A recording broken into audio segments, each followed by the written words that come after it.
안녕하세요. 가족 이야기입니다. 25살 젊은 승무원이 3일간 계속된 원인 모를 고열로 응급실에 실려왔습니다.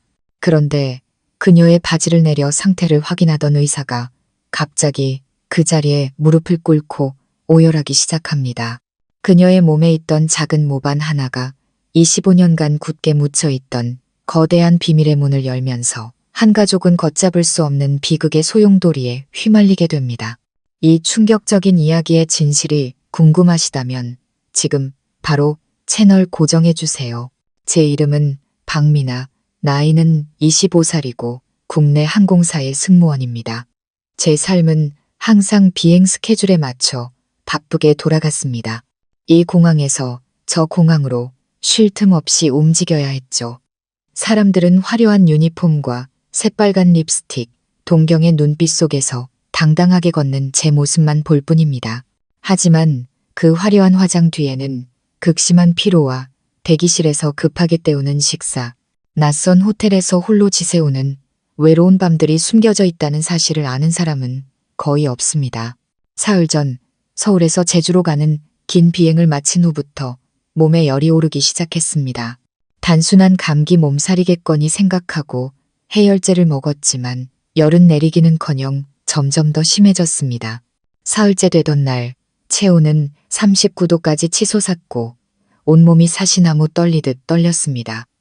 목은 타는 듯이 아팠고 몸은 천근만근 무거웠습니다. 저는 좁은 오피스텔 침대에 쓰러져 있었습니다. 머리는 핑핑 돌고 식은땀으로 옷이 다 젖었죠. 미나야, 너 얼굴이 왜 이렇게 창백해? 비행을 마치고 돌아온 룸메이트 유나 언니가 저를 보고 기겁했습니다. 저는 간신히 몇 마디 내뱉었습니다. 언니, 너무 힘들어. 그냥 감기는 아닌 것 같아. 유나 언니가 제 이마를 짚어보더니 소스라치게 놀랐습니다. 세상에, 불덩이 같잖아. 안 되겠다. 당장 병원 가자. 저는 힘없이 고개를 저었습니다. 못 가겠어. 조금만 쉬면 괜찮아질 거야. 하지만 그 말이 채 끝나기도 전에 눈앞이 캄캄해졌습니다. 미나야, 미나야, 정신 차려. 저를 부르는 언니의 목소리가 점점 멀어졌습니다. 눈을 떴을 때 저는 응급실에 누워 있었습니다. 눈부신 조명과 코를 찌르는 소독약 냄새, 한 젊은 의사가 굳은 표정으로 제 몸을 살피고 있었습니다. 그의 낮고 잠긴 목소리가 들렸습니다. 혈압이 급격히 떨어지고 있습니다. 수액 투여, 속도 올리고 혈액 검사 준비해 주세요. 무슨 일이냐고 묻고 싶었지만 목이 잠겨 소리가 나오지 않았습니다. 차가운 주삿바늘이 팔을 파고드는 감각과 식은땀이 등을 타고 흐르는 것만 선명하게 느껴졌습니다. 의사가 제게 다가와 유심히 저를 살폈습니다. 박미나 씨, 지금 좀 어떠세요? 특별히 아픈 곳이 있습니까? 저는 힘겹게 대답했습니다. 머리가 깨질 것 같고 온몸이 쑤셔요. 그리고 왼쪽 엉덩이 쪽이 화끈거려요. 그 말을 듣자 의사의 미간이 살짝 찌푸려졌습니다. 그는 간호사를 돌아보며 말했습니다. 검사실 따로 준비해 주세요. 환자 왼쪽 엉덩이 쪽을 자세히 봐야겠습니다.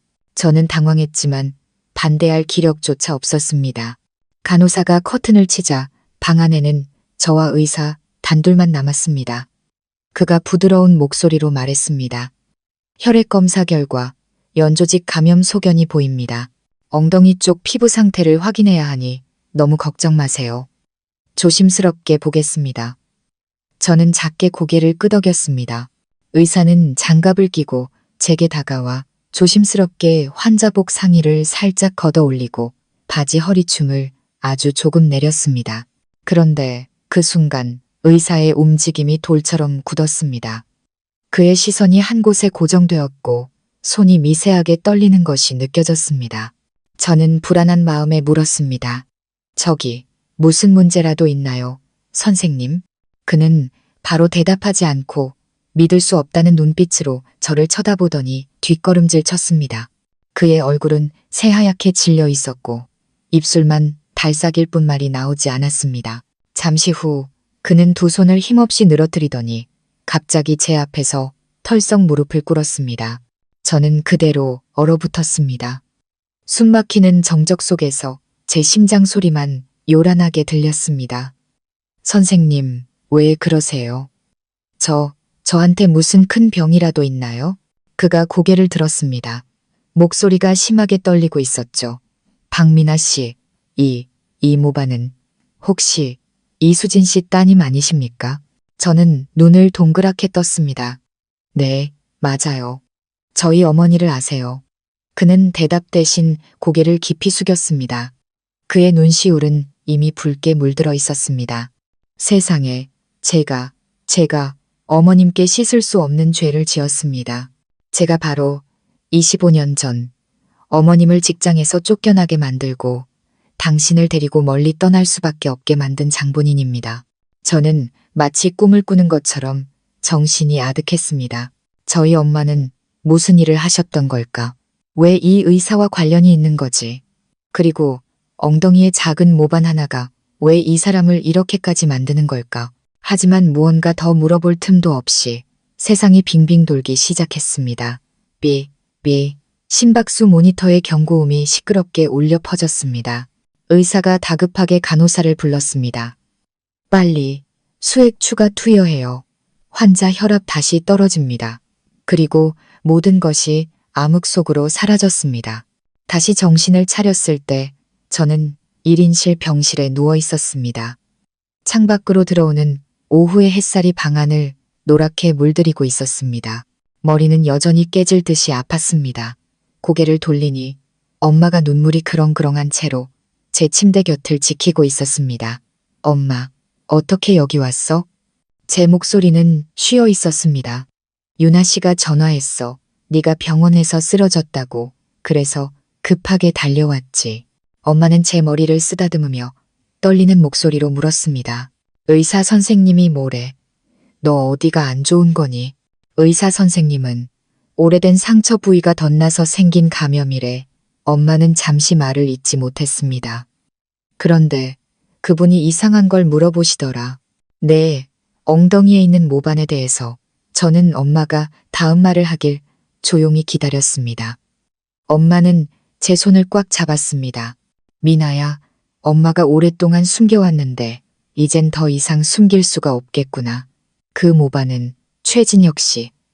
그러니까 내 친아버지 가문의 증표란다. 저는 숨이 멎는 것 같았습니다. 엄마, 그게 무슨 말이야? 그럼 지금 아빠가 내 친아빠가 아니란 말이야. 엄마는 끝내 울음을 터뜨렸습니다. 미안하다, 내 딸. 네가 상처받을까 봐, 과거 때문에 네가 힘들어질까 봐 무서웠어. 하지만 오늘 네가 만난 그 사람, 최진혁 의사가 바로 내 친아버지야.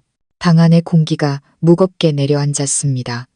누군가 제 숨을 빼앗아간 것 같았습니다. 방금 내 앞에서 무릎을 꿇었던 그 의사가 내 친아버지라니. 왜 그는 여기에 있었을까? 어떻게 작은 모반 하나로 나를 알아봤을까? 그리고 엄마는 왜 그를 피해 25년 동안 숨어 살아야만 했을까? 모든 질문에 대한 답은 아직 알 수 없었지만 제 마음속에서는 이미 거대한 파도가 일렁이고 있었습니다. 평온해 보이기만 했던 제 삶은 사실 25년간 단 한 번도 드러난 적 없는 비밀을 감추고 있던 얇은 막에 불과했습니다. 그날 오후 하얀 병실에서 엄마는 제 침대 곁에 앉아 복잡한 심경을 감추지 못했습니다. 저는 멍하니 문 쪽만 바라보았습니다. 머릿속은 뒤죽박죽이었고 방금 들은 이야기를 도저히 믿을 수가 없었습니다. 어제 나를 진찰했던 최진혁 의사가 나를 구한 사람일 뿐만 아니라 내 친아버지라니. 정신을 차리기도 전에 병실 문이 조용히 열렸습니다. 흰 가운을 입은 한 남자가 들어섰습니다. 깊게 팬 주름과 슬픔, 그리고 불안함이 뒤섞인 눈빛을 한 그 사람이었죠. 그는 문 앞에서 잠시 멈춰서서 엄마를 오랫동안 바라보다가 떨리고 잠긴 목소리로 입을 열었습니다. 수진 씨, 그동안 잘 지냈소? 엄마는 벌떡 일어났습니다. 두 손을 꽉 쥔 채 굳은 얼굴로 그를 노려보았죠. 엄마의 목소리는 분노로 잠겨 있었습니다. 당신이 여길 무슨 낯으로 찾아와. 순식간에 병실 안의 공기는 얼어붙었습니다. 저는 그저 두 사람을 번갈아 보며 쿵쾅거리는 심장을 진정시키려 애쓸 뿐이었습니다. 최진혁 의사는 천천히 다가왔습니다. 그의 눈에는 깊은 후회가 어려 있었습니다. 수진 씨, 25년 만이요. 이런 식으로 다시 만나게 될 줄은 몰랐소. 어제 아이의 엉덩이에 있는 모반을 보고 단번에 알아봤소. 정말 온몸이 떨렸소. 내 아이가 살아있었다니. 엄마는 싸늘하게 비웃었습니다. 목소리엔 가시가 돋쳐 있었죠. 살아있었다니? 참 쉽게 말하는군요. 25년 전, 당신은 나와 이 아이를 생각이나 했나요? 우리 모녀를 한밤중에 집에서 내쫓을 때를 기억은 하고요. 최진혁 의사는 고개를 숙였습니다. 그의 눈에 눈물이 고였습니다. 내가 당신과 아이에게 큰 죄를 지었소. 하지만 수진 씨, 그땐 나도 어쩔 수가 없었소. 나도 협박을 받고 있었단 말이오. 협박, 엄마는 그의 말을 잘랐습니다. 눈물이 뺨을 타고 흘렀습니다. 누가 당신 목에 칼이라도 들이밀었나요? 나는 내 아내를 믿는다. 그 한마디만 해줬어도 우리 모녀가 이렇게 도망치듯 살지는 않았을 거예요. 당신은 나 대신 다른 사람들을 믿는 걸 선택했어요. 저는 이불을 꽉 쥐었습니다. 엄마의 목소리는 분노로 갈라지고 있었고 최진혁 의사는 몸을 떨었습니다. 그때 병원에서 환자 기록이 사라지는 큰 사건이 있었소. 사람들이 당신이 기록을 빼돌려서 수술 중이던 환자가 사망했다고 했어. 나도 조사를 받고 압박이 심했지.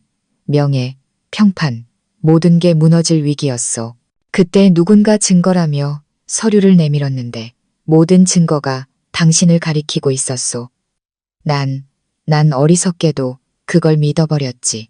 엄마는 눈물 속에서 허탈하게 웃었습니다. 믿었군요. 그래서 이혼 서류에 도장 찍고 그날 밤으로 당장 저를 내쫓았죠. 저는 갓난아기였던 미나를 안고 돈 한 푼 없이 길거리로 나앉았어요. 집도 직업도 없이. 마지막으로 아이에게 젖을 물리고 함께 죽으려고까지 했어요.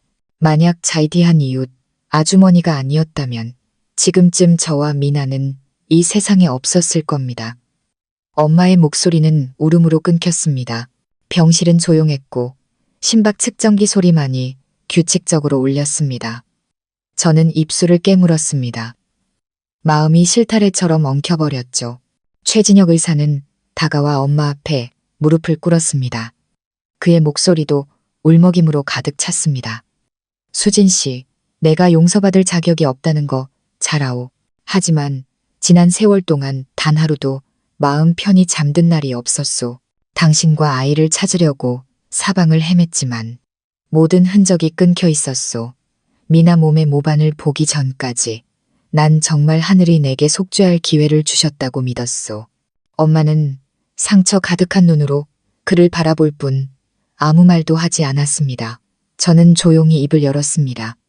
목소리는 힘이 없었죠. 아빠, 만약 정말 제 아빠라면 왜 이제 와서 이런 말씀을 하시는 거예요?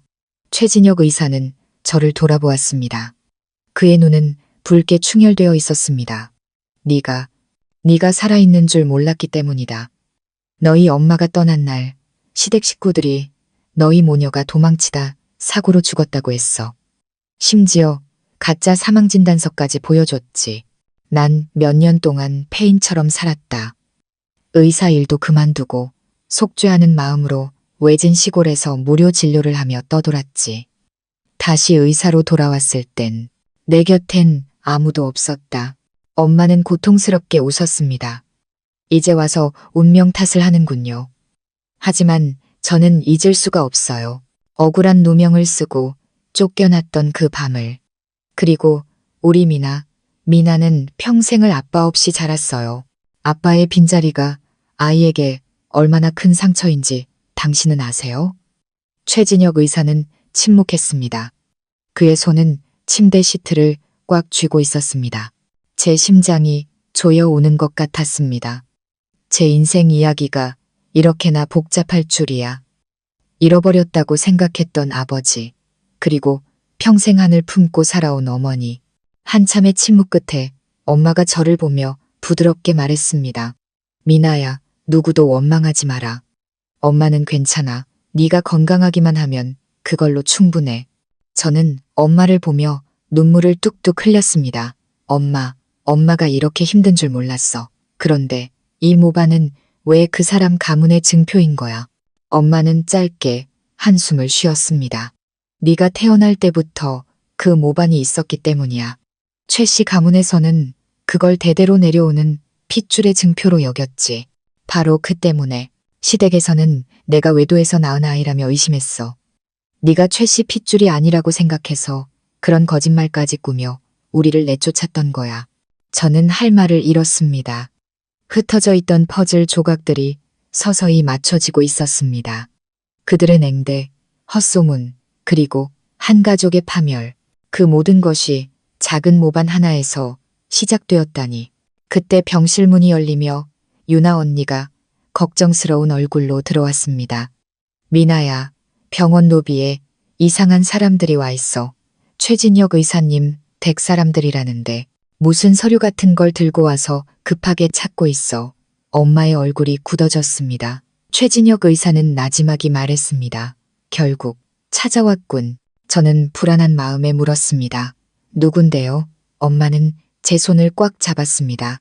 그녀의 눈빛은 경계심으로 가득 찼습니다. 내 친할머니 댁 사람들이야. 그들은 네가 나타나는 걸 절대로 원하지 않을 거다. 미나야. 병실의 공기가 순식간에 차가워졌습니다. 최진혁 의사는 미간을 찌푸리며 빠르게 말했습니다. 수진 씨, 내가 내려가서 만나볼게. 당신은 여기 남아 아이를 지켜줘. 더 이상 저들이 아이를 해치게 둘 수 없어. 하지만 그가 문을 나서는 순간 그대로 멈춰섰습니다. 복도에서 화려하게 차려입은 한 중년 여성이 검은 양복을 입은 남자 2명과 함께 걸어 들어오고 있었습니다.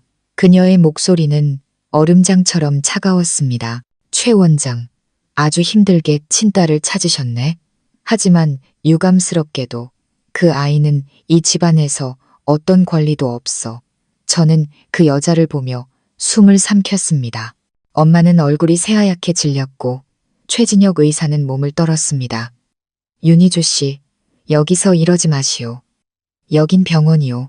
그녀는 비웃었습니다. 병원이면 뭐. 난 그냥 당신한테 알려주러 왔을 뿐이야. 만약 당신이 이 아이를 딸로 받아들이면 당신은 모든 걸 잃게 될 거야. 재산, 명예, 그리고 당신이 평생을 바쳐 이룩한 이 병원까지도. 정말 이 모녀 때문에 당신 인생을 전부 망치고 싶은 건지 잘 생각해보라고. 그 말은 제 귀에 천둥처럼 울렸습니다. 저는 아빠를 쳐다보았습니다. 그는 고뇌에 찬 눈빛으로 침묵하고 있었습니다. 엄마는 제 손을 꽉 쥐며 눈물 섞인 목소리로 속삭였습니다.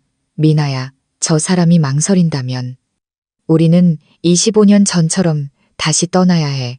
숨막히는 정적 속에서 새로운 대립이 시작되고 있었습니다. 그리고 이번 선택은 우리 세 사람 모두의 운명을 결정하게 될 것이었습니다. 병실 안의 공기는 숨막힐 듯 무겁게 내려앉았습니다. 저는 윤희주라는 여자를 보았습니다. 우아하고 거만한 태도, 그리고 칼날처럼 날카로운 목소리. 그녀는 제 친아버지 최진혁 원장의 현재 부인이었습니다. 그녀가 우리 모녀를 보는 눈빛은 경멸과 경계심으로 가득 찬 차가운 칼날 같았습니다. 윤희주 씨는 천천히 한 글자 한 글자 힘주어 말했습니다. 옛날 이야기를 반복하고 싶진 않네. 만약 당신이 이 사람들을 계속 받아들인다면 난 모든 걸 법정으로 가져갈 수밖에 없어. 이 병원의 지분, 당신이 가진 명성, 전부 나와 우리 집안이 만들어준 거잖아. 내가 당신을 정상에 올려놓을 수 있었다면 바닥으로 끌어내리는 것도 할 수 있다는 걸 명심해. 엄마는 벌떡 일어나며 얼음처럼 차가운 목소리로 말했습니다. 협박할 필요 없어요. 우린 그 사람한테 바라는 거 아무것도 없으니까. 25년 동안 난 내 두 손으로 내 딸을 키웠어요. 누구에게도 빚진 거 없어요. 윤희주 씨는 옅은 미소를 지으며 경멸 어린 눈빛으로 말했습니다. 그렇다면 다행이네. 말한 대로 행동하길 바라지. 하지만 불쌍한 당신 딸도 과연 그럴까? 저는 주먹을 꽉 쥐었습니다. 분노가 치밀어 올랐죠. 저희 엄마를 모욕하지 마세요. 저희는 아무것도 필요 없어요. 단지 진실을 알고 싶었고 아버지라는 사람에 대한 마지막 믿음을 지키고 싶었을 뿐이에요. 윤희주 씨는 비웃으며 고개를 갸웃거렸습니다. 믿음. 의사에게 명성이 전부라는 걸 알려주지. 만약 당신이 숨겨진 딸이라고 밝혀진다면 언론과 의료윤리위원회가 가만히 있을 것 같아. 그는 모든 것을 잃게 될 거야. 당신 감당할 수 있겠어? 그녀의 말은 비수처럼 제 심장에 꽂혔습니다. 저는 침묵했습니다. 눈시울이 뜨거워졌죠. 그때 아빠가 나섰습니다. 그의 목소리는 쉬어 있었습니다. 희주 씨, 그만하시오. 명성을 가지고 나를 협박하지 마시오. 난 이미 너무 많은 잘못을 저질렀소. 내 아이가 더 이상 억울한 일을 겪게 할 수는 없소. 윤희주 씨의 표정이 굳어졌습니다. 목소리는 더 차가워졌죠. 분명히 말했어. 잘 생각하라고. 만약 끝까지 고집을 부린다면 당신이 과거에 저지른 죄를 덮기 위해 조작했던 모든 서류를 세상에 공개할 거야. 그때는 누구도 원망하지 마. 그녀는 몸을 돌려 또각거리는 구두 소리를 내며 방을 나갔습니다. 검은 양복의 남자들이 그녀의 뒤를 따랐고 병실에는 무거운 침묵만이 남았습니다. 엄마는 의자에 주저앉았습니다. 두 손이 떨리고 있었죠. 봤죠? 최 원장. 저 여자가 있는 곳에는 눈물밖에 없다고 했잖아요. 최 원장은 깊은 한숨을 내쉬며 고개를 떨궜습니다. 그녀 말이 맞아. 병원 지분 대부분이 그녀 명의로 되어 있으니 하지만 더 이상 내 딸이 없다고 외면하며 살 수는 없소. 어떤 결과가 따르더라도 모든 사실을 밝히겠소. 엄마는 침묵했고 저는 두 사람을 바라볼 뿐이었습니다. 잃어버린 딸을 찾은 아버지와 평생 안을 품고 살아온 어머니, 저는 알고 있었습니다. 만약 진실이 밝혀진다면 최 원장의 명성뿐만 아니라 우리 모녀의 삶도 여론에 의해 갈기갈기 찢겨나갈 것이라는 것을요. 하지만 침묵한다면 그것은 제 혈육을 스스로 부정하는 것과 다름없었습니다. 그날 밤 모두가 떠난 병원에서 저는 창가에 앉아 있었습니다. 밤바람은 차가웠지만 제 마음은 실타래처럼 복잡했습니다. 엄마는 의자에 앉아 잠들어 있었습니다. 자취한 엄마의 얼굴을 보니 가슴이 아려왔습니다. 그때 병실 문이 조용히 열리고 아빠가 들어왔습니다. 그의 손에는 서류 봉투가 들려 있었죠. 미나야, 할 얘기가 있구나. 그는 조용히 봉투를 테이블 위에 올려놓았습니다. 제가 봉투를 열자 안에는 DNA 검사 결과지가 있었습니다. 최진혁과 박미나의 친자 관계 확률 99.98%. 저는 온몸이 떨렸고 눈물이 왈칵 쏟아졌습니다. 최 원장은 저를 보며 목이 맨 목소리로 말했습니다. 네가 자라는 동안 곁에 있어주지 못해 미안하다. 아주 작은 기회라도 좋으니 네게 속죄할 시간을 주길 바란다. 저는 입술을 깨물며 간신히 평정을 유지하려 애썼습니다. 하지만 윤희주 씨가 가만히 있지 않을 거예요. 그 사람 눈빛, 뭔가 아주 위험해 보였어요. 그는 조용히 고개를 끄덕였습니다. 그 여자는 절대 지는 걸 못 참는 사람이요. 하지만 두려워 마라. 내가 너희 모녀를 지킬 것이다. 하지만 그의 약속은 하루도 채 가지 못했습니다. 다음 날 아침 저는 깨질 듯한 두통의 잠에서 깼습니다. 온몸이 불덩이 같았고 땀이 비 오듯 쏟아졌습니다. 엄마가 저를 흔들어 깨웠습니다. 미나야, 너 왜 그래? 몸이 왜 이렇게 뜨거워? 간호사, 의사 선생님. 아빠가 달려들어왔습니다. 불안정하게 깜빡이는 심박 모니터를 보자마자 소리쳤죠. 간호사, 긴급 대응팀 호출해요. 환자 열이 다시 급격하게 오르고 있어요. 저는 사람들의 다급한 목소리를 어렴풋이 들으며 다시 정신을 잃었습니다. 깨어났을 때 모든 것이 흐릿했습니다. 목은 타는 듯이 말랐죠. 엄마는 침대 곁에서 울고 있었고 아빠는 병실 문 밖에서 다른 의사와 격렬하게 언쟁을 벌이고 있었습니다. 어렴풋이 들리는 대화, 말도 안 돼. 내가 직접 이 환자의 약을 처방했어. 어떻게 혈청에서 독성 물질이 나올 수 있는 거지? 아빠가 소리쳤습니다. 그럼 누군가 고의로 내 딸을 해치려 했다는 말인가? 저는 눈을 떴습니다. 심장이 미친 듯이 뛰었죠. 엄마는 겁에 질려 있었습니다. 미나야, 정신이 들어? 가만히 누워 있어. 움직이면 안 돼. 아빠가 창백한 얼굴로 돌아왔습니다. 누군가 내 수액을 독성 물질이 섞인 용액으로 바꿔치기 했어. 조금만 늦게 발견했더라면 정말 큰일 날 뻔했다. 엄마가 비명을 질렀습니다. 세상에, 누가 그렇게 악독한 짓을. 최 원장은 주먹을 꽉 쥐었습니다. 그의 눈에는 분노가 이글거렸습니다. 약품 창고에 자유롭게 드나들고 간호사에게 의심 없이 지시를 내릴 수 있는 사람은 단 한 명뿐이야. 바로 윤희주 씨. 엄마는 그대로 얼어붙었습니다. 입술을 파르르 떨었죠. 당신을 압박하려는 건가요? 그는 무겁게 고개를 끄덕였습니다. 내가 너희 곁에 있는 한 병원 전체를 적으로 돌리게 할 수도 있고 심지어 다시 한번 나에게서 딸을 빼앗아 갈 수도 있다는 걸 보여주려는 거겠지. 저는 간신히 몸을 일으켰습니다. 눈물이 흘러내렸죠. 아니요, 전 무섭지 않아요. 그 여자가 날 해치려 한다면 맞서 싸울 거예요. 엄마가 더 이상 어둠 속에서 살게 할 수 없어요. 제가 누구인지 모두에게 밝힐 거예요. 아빠는 저를 끌어안았습니다. 그의 몸이 떨리고 있었죠.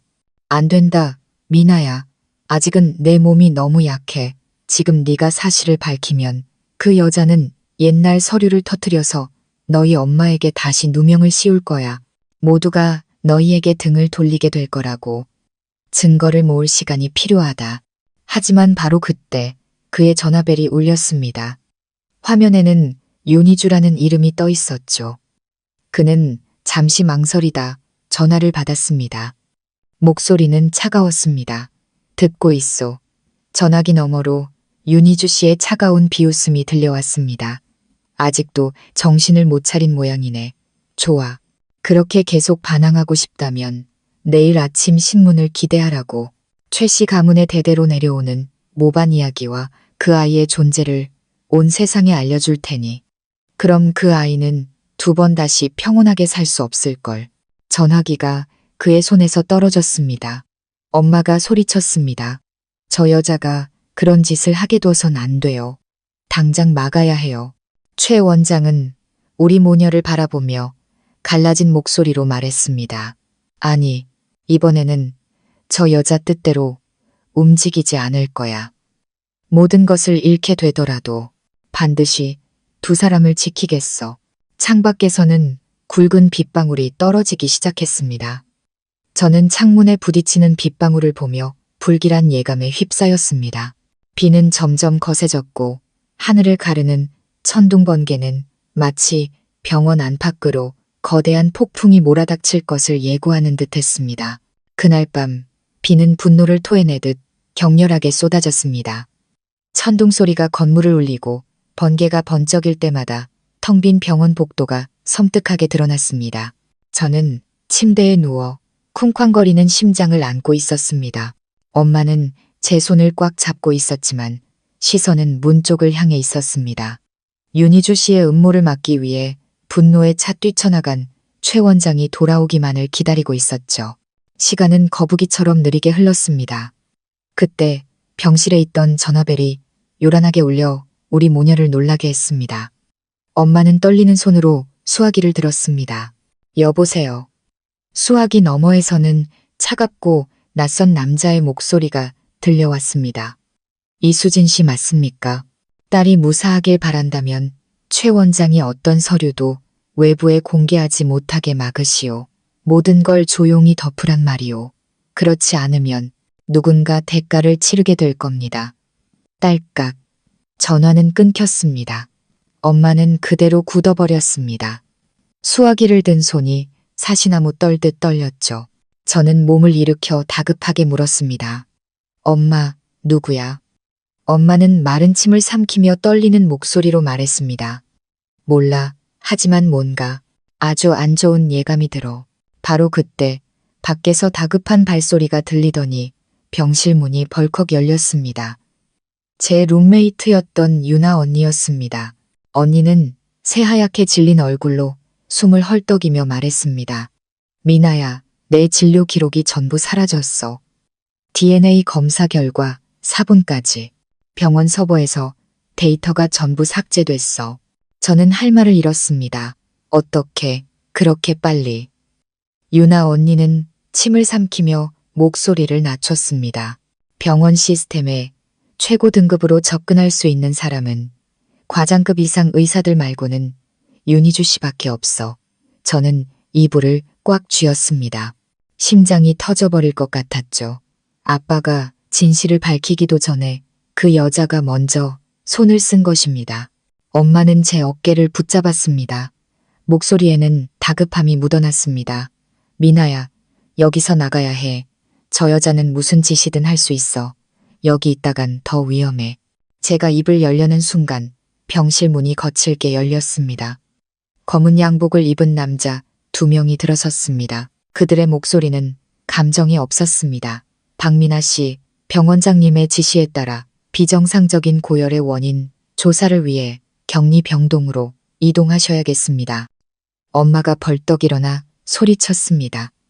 당신들이 무슨 권리로 내 딸을 데려가? 한 남자가 서류를 내밀며 기계적으로 말했습니다. 윤희주 병원장님께서 직접 서명하신 임시격리 조치 결정서입니다. 협조해 주시죠. 저는 직감했습니다. 이것은 저를 엄마에게서 떼어놓으려는 핑계라는 것을요. 그들이 다가오기 전에 저는 엄마의 팔을 붙잡고 애원했습니다.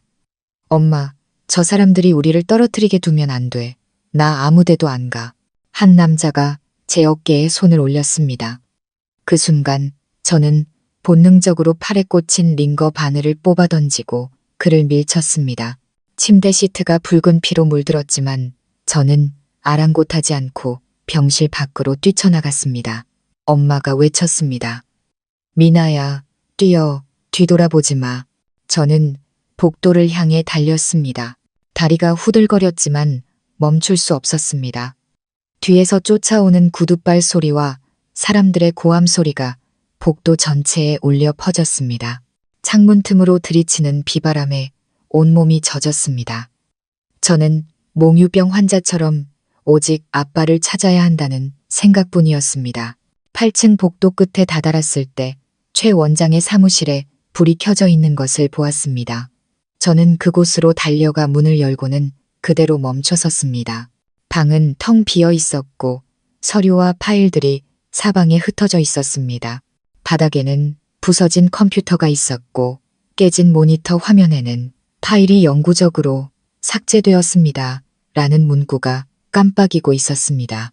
저는 떨리는 목소리로 불렀습니다. 아빠, 어디 계세요? 대답은 없었습니다. 세차게 내리는 빗소리와 깜빡이는 불빛만이 저를 맞이했죠. 그때 저는 복도 바닥에 가느다란 핏자국이 이어진 것을 발견했습니다. 심장이 철렁 내려앉았습니다. 저는 핏자국을 따라 걸었고 직원용 엘리베이터 앞에서 멈췄습니다. 그 안에는 최 원장이 피 묻은 가운을 입은 채 바닥에 쓰러져 있었습니다. 저는 비명을 질렀습니다. 아빠, 왜 이러고 계세요? 그는 힘겹게 눈을 떴습니다. 목소리는 거의 들리지 않았죠. 미나야, 내 말 잘 들어라. 사무실. 그림 뒤에 있는 금고. 그 안에 진짜 서류가 있다. 그 여자 손에 들어가면 안 돼. 그게 진짜 증거다. 저는 울면서 고개를 끄덕였습니다. 그는 제 손을 힘겹게 잡더니 그대로 정신을 잃었습니다. 저는 공포에 질려 소리쳤습니다. 의사 선생님, 응급 상황이에요. 하지만 빗소리가 제 목소리를 삼켜버렸습니다. 저는 주저앉아 피와 눈물로 범벅이 되었습니다. 그때 등 뒤에서 얼음처럼 차가운 목소리가 들려왔습니다. 제대로 찾아왔네, 박민아. 돌아보니 윤희주 씨였습니다. 그녀는 흠뻑 젖은 레인코트를 입고 서 있었습니다. 화려했던 얼굴은 사라지고 섬뜩할 정도로 차가운 표정만이 남아 있었죠. 그녀는 천둥 소리에 섞여 나지막이 말했습니다. 알아? 25년 전, 난 지금의 자리를 얻기 위해 아주 비싼 대가를 치렀어. 그 누구도, 심지어 너조차도 내 것을 망가뜨리게 놔두지 않을 거야. 저는 뒷걸음질 쳤습니다. 두 주먹을 꽉 쥔 채 떨리는 목소리로 물었죠. 당신, 우리 아빠한테 무슨 짓을 한 거예요? 그녀는 입꼬리를 올렸습니다. 그냥 강력한 수면제를 좀 썼을 뿐이야. 걱정 마. 아직 죽진 않았으니까. 하지만 네가 계속 고집을 부리면 정말로 사라지게 만들어줄 수도 있어. 저는 이를 악물었습니다. 눈물이 뺨을 타고 흘렀습니다.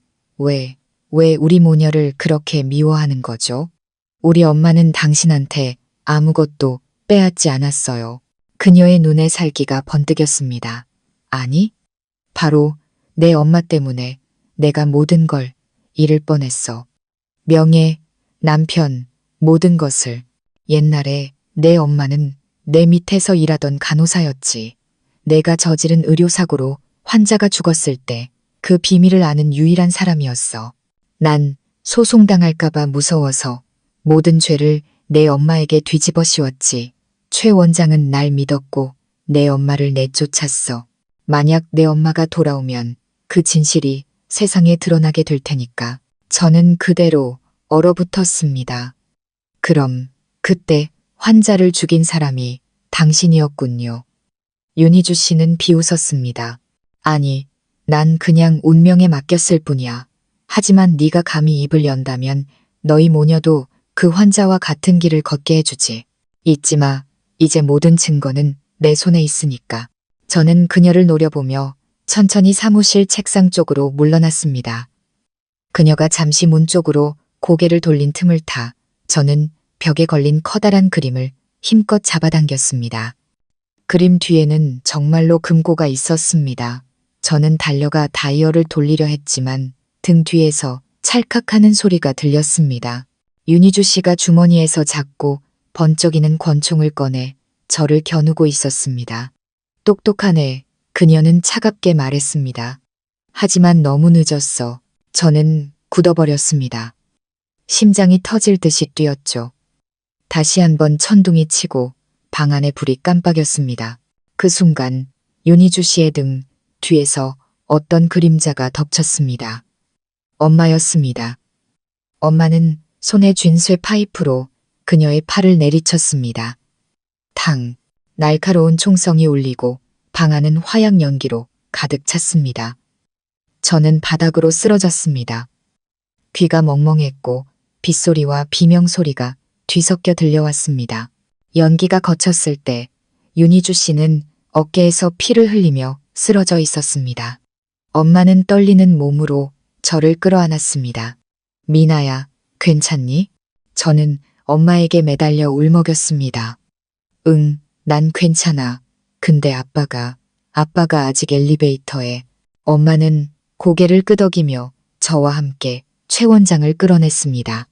하지만 저는 알고 있었습니다. 아직 아무것도 끝나지 않았다는 것을. 창밖에서 들려오는 경찰 사이렌 소리가 점점 더 가까워지고 있었고 진실을 되찾기 위한 싸움은 이제 막 시작되었을 뿐이었습니다. 경찰 사이렌 소리가 밤의 정적을 깨고 파랗고 빨간 경광등이 병원 복도를 어지럽게 비췄습니다. 저는 아빠 곁에 주저앉아 온몸을 떨고 있었습니다. 엄마는 의식을 잃은 그를 붙잡고 계속해서 흔들었습니다. 진혁 씨, 정신 좀 차려봐요. 경찰이 왔어요. 이제 모든 게 밝혀질 거라고요. 내 말 들려요? 최 원장은 간신히 눈을 뜨고 거의 들리지 않는 목소리로 속삭였습니다. 미나야, 금고. 내 생일이 비밀번호다. 다른 사람이 먼저 가져가면 안 돼. 그 말을 끝으로 그는 다시 정신을 잃었습니다. 저는 엄마의 어깨에 기대어 울음을 터뜨렸습니다. 하지만 슬픔에 잠겨 있을 시간도 없이 병원 보안팀과 경찰들이 들이닥쳤습니다. 그들 뒤로는 응급 구조대원들이 들것을 밀며 따라 들어왔죠. 체격이 좋은 한 형사가 다가와 엄숙하게 물었습니다. 총격 신고가 있었습니다. 누가 총을 쐈습니까? 엄마는 떨리는 손으로 벽에 기대 앉아 있는 윤희주 씨를 가리켰습니다. 그녀는 어깨에서 피를 흘리고 있었고 얼굴은 창백했지만 눈빛만은 섬뜩할 정도로 또렷했습니다. 그녀는 눈을 감고 힘겹게 흐느끼기 시작했습니다. 저 사람들이 저를 공격했어요. 흉기로 저를 치고 병원의 기밀 서류를 훔쳐가려고 했어요. 방 안의 모든 사람들이 얼어붙었습니다. 저는 벌떡 일어나 소리쳤습니다. 아니에요. 거짓말이에요. 총을 쏜 건 저 여자예요. 저 여자가 저와 우리 아빠를 죽이려고 했다고요. 윤희주 씨는 눈을 뜨고 저를 쳐다봤습니다. 그 눈빛은 무서울 정도로 침착했죠. 그녀는 힘없는 목소리로 하지만 또박또박 말했습니다. 정신적으로 불안정한 환자가, 그것도 고열로 망상 증세를 보이는 환자가 하는 말을 누가 믿을까요? 복도 CCTV를 확인해 보세요. 제가 먼저 공격당했어요. 형사는 미간을 찌푸리며 간호사에게 물었습니다. 총소리가 났을 때 목격한 사람 있습니까? 간호사는 떨면서 대답했습니다. 저는 총소리만 들었고 달려왔을 땐 모두 쓰러져 있었습니다. 윤희주 씨가 즉시 말을 가로챘습니다. 거봐요. 제 말이 맞잖아요. 저들이 서류를 훔치려고 저를 공격했다고요. 저는 분노로 얼굴이 화끈거렸지만 엄마가 제 팔을 잡아당기며 고개를 저었습니다. 진정해. 네가 흥분할수록 저 여자는 상황을 자기에게 유리하게 만들 거야. 경찰은 현장의 모든 증거물을 수거하라고 지시했고 그 중에는 책상 옆에 떨어진 권총도 포함되어 있었습니다. 한 직원이 총을 주어 팀장에게 건넸습니다. 그는 고개를 끄덕였습니다. 총기 등록자는 윤희주 씨로 되어 있군요. 지문 감식을 위해 봉인하겠습니다. 양측 모두 조사에 협조해 주셔야겠습니다. 윤희주 씨는 의식을 잃는 척하며 신음했습니다. 더는 못 버티겠어요. 피가 너무. 곧바로 응급 구조대원들이 그녀를 들것에 실어 옮겼습니다. 떠나기 전 그녀는 저를 흘끗 돌아보며 입꼬리에 희미한 미소를 지었습니다. 그 미소는 등골이 오싹할 정도로 차가웠습니다. 다음 날 아침 하늘은 맑게 개었지만 제 마음은 무겁기만 했습니다. 아빠는 중환자실에서 의식을 찾지 못했고 엄마는 그 곁을 지켰습니다. 저는 경찰서에서 조사를 받아야 했습니다. 저는 일어난 모든 일을 상세히 진술했지만 담당 형사는 묵묵히 기록만 할 뿐 아무런 표정도 보이지 않았습니다. 조사가 끝날 무렵 그가 저를 보며 천천히 말했습니다. 박민아 씨, 철저히 수사하겠습니다. 하지만 현재로서는 윤희주 씨 측에서 제출한 복도 CCTV 영상이 있습니다. 영상에는 당신과 당신 어머니가 먼저 사무실로 뛰어 들어가는 모습이 찍혀 있습니다. 윤희주 씨가 먼저 총을 쐈다는 것을 증명할 다른 증거가 있습니까? 저는 할 말을 잃었습니다. 모든 것이 너무 순식간에 일어나서 사무실 안에 카메라가 작동했는지조차 기억나지 않았습니다. 증거가 없다면 우리 모녀는 폭행범으로 몰리게 될 것이었습니다. 저는 절망적인 기분으로 경찰서를 나섰습니다. 비가 막 그친 길은 무릉덩이로 얼룩져 있었죠. 병원 정문을 지날 때 누군가 저를 조용히 불렀습니다.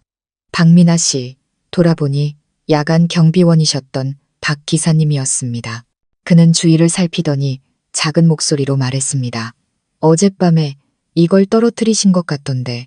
그는 비닐봉지에 싼 작고 축축한 메모리 카드를 내밀었습니다. 저는 어리둥절했습니다. 이게 뭐예요? 박 기사님은 조용히 대답했습니다. 총격 사건 직후에 최 원장님 사무실 책상 근처에서 주웠소. 아마 방 안에 있던 소형 카메라 것인 듯한데 다른 사람들이 없을까봐 바로 제출하지 않았소. 일단 이걸 가지고 가서 확인해 보시오. 저는 떨리는 손으로 메모리 카드를 받았습니다. 심장이 세차게 뛰었죠. 감사합니다, 아저씨. 정말. 감사합니다. 저는 예전에 살던 오피스텔로 달려가 카드를 컴퓨터에 꽂았습니다. 화면에는 흐릿하지만 윤희주 씨가 저에게 총을 겨누는 모습과 엄마가 저를 구하기 위해 달려드는 장면이 고스란히 담긴 영상이 나타났습니다. 영상의 마지막에는 윤희주 씨가 떨어진 총을 주워 손수건으로 지문을 닦아낸 뒤 일부러 벽에 기대어 거짓 현장을 꾸미는 모습까지 찍혀 있었습니다. 이 여자가 전부 조작한 거였어. 저는 마우스를 쥔 손에 피가 나도록 힘을 주며 중얼거렸습니다. 저는 망설이지 않고 영상을 복사해 경찰서로 가져갔습니다. 형사는 영상을 다 본 후 완전히 다른 눈빛으로 저를 쳐다봤습니다. 이건 결정적인 증거입니다. 즉시 윤희주 씨를 재조사 대상으로 전환하고 구금 조치하겠습니다. 이틀 후 뉴스가 온 세상을 뒤덮었습니다. 유명 병원장 부인 총격 및 현장 조작 혐의로 긴급 체포. 인터넷 신문과 소셜미디어는 이 사건으로 떠들썩했습니다.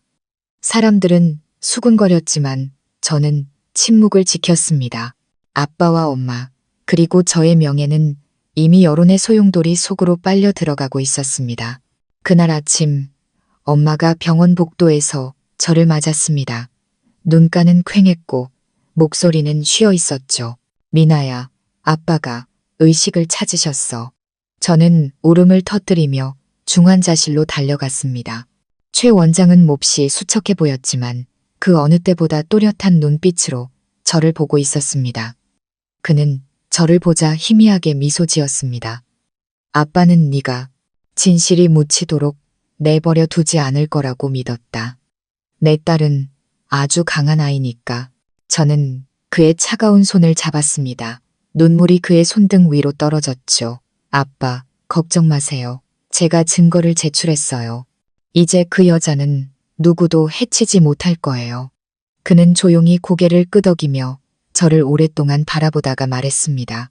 미움이 내 마음을 지배하게 해서는 안 된다.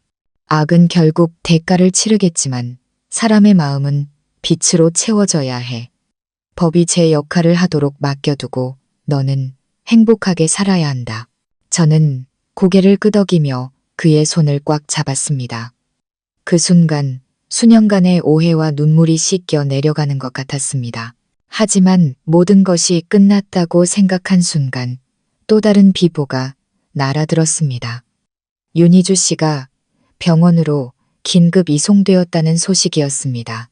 경찰은 그녀가 갑작스러운 발작 증세를 보였으며 독극물 중독이 의심된다고 발표했습니다. 그녀가 과거에 숨기려 했던 의료사고 관련 서류들도 모두 기록 보관소에서 감쪽같이 사라진 후였습니다. 그 소식을 들은 최 원장의 얼굴이 굳어졌습니다. 누군가 아직도 뒤에서 손을 쓰고 있어. 이 이야기는 아직 끝나지 않았다. 미나야. 저는 그대로 멈춰 섰습니다. 창밖으로 다시 먹구름이 몰려오고 있었습니다. 저는 알 수 있었습니다. 폭풍은 아직 끝나지 않았고 과거의 죽음 뒤에 숨겨진 진실은 어쩌면 제가 상상했던 것보다 훨씬 더 끔찍할지도 모른다는 것을요. 윤희주 씨가 독살 시도를 당했다는 소식은 병원 전체를 충격에 빠뜨렸습니다. 경찰은 현장을 통제했고 병원 정문은 기자들로 가득 찼습니다.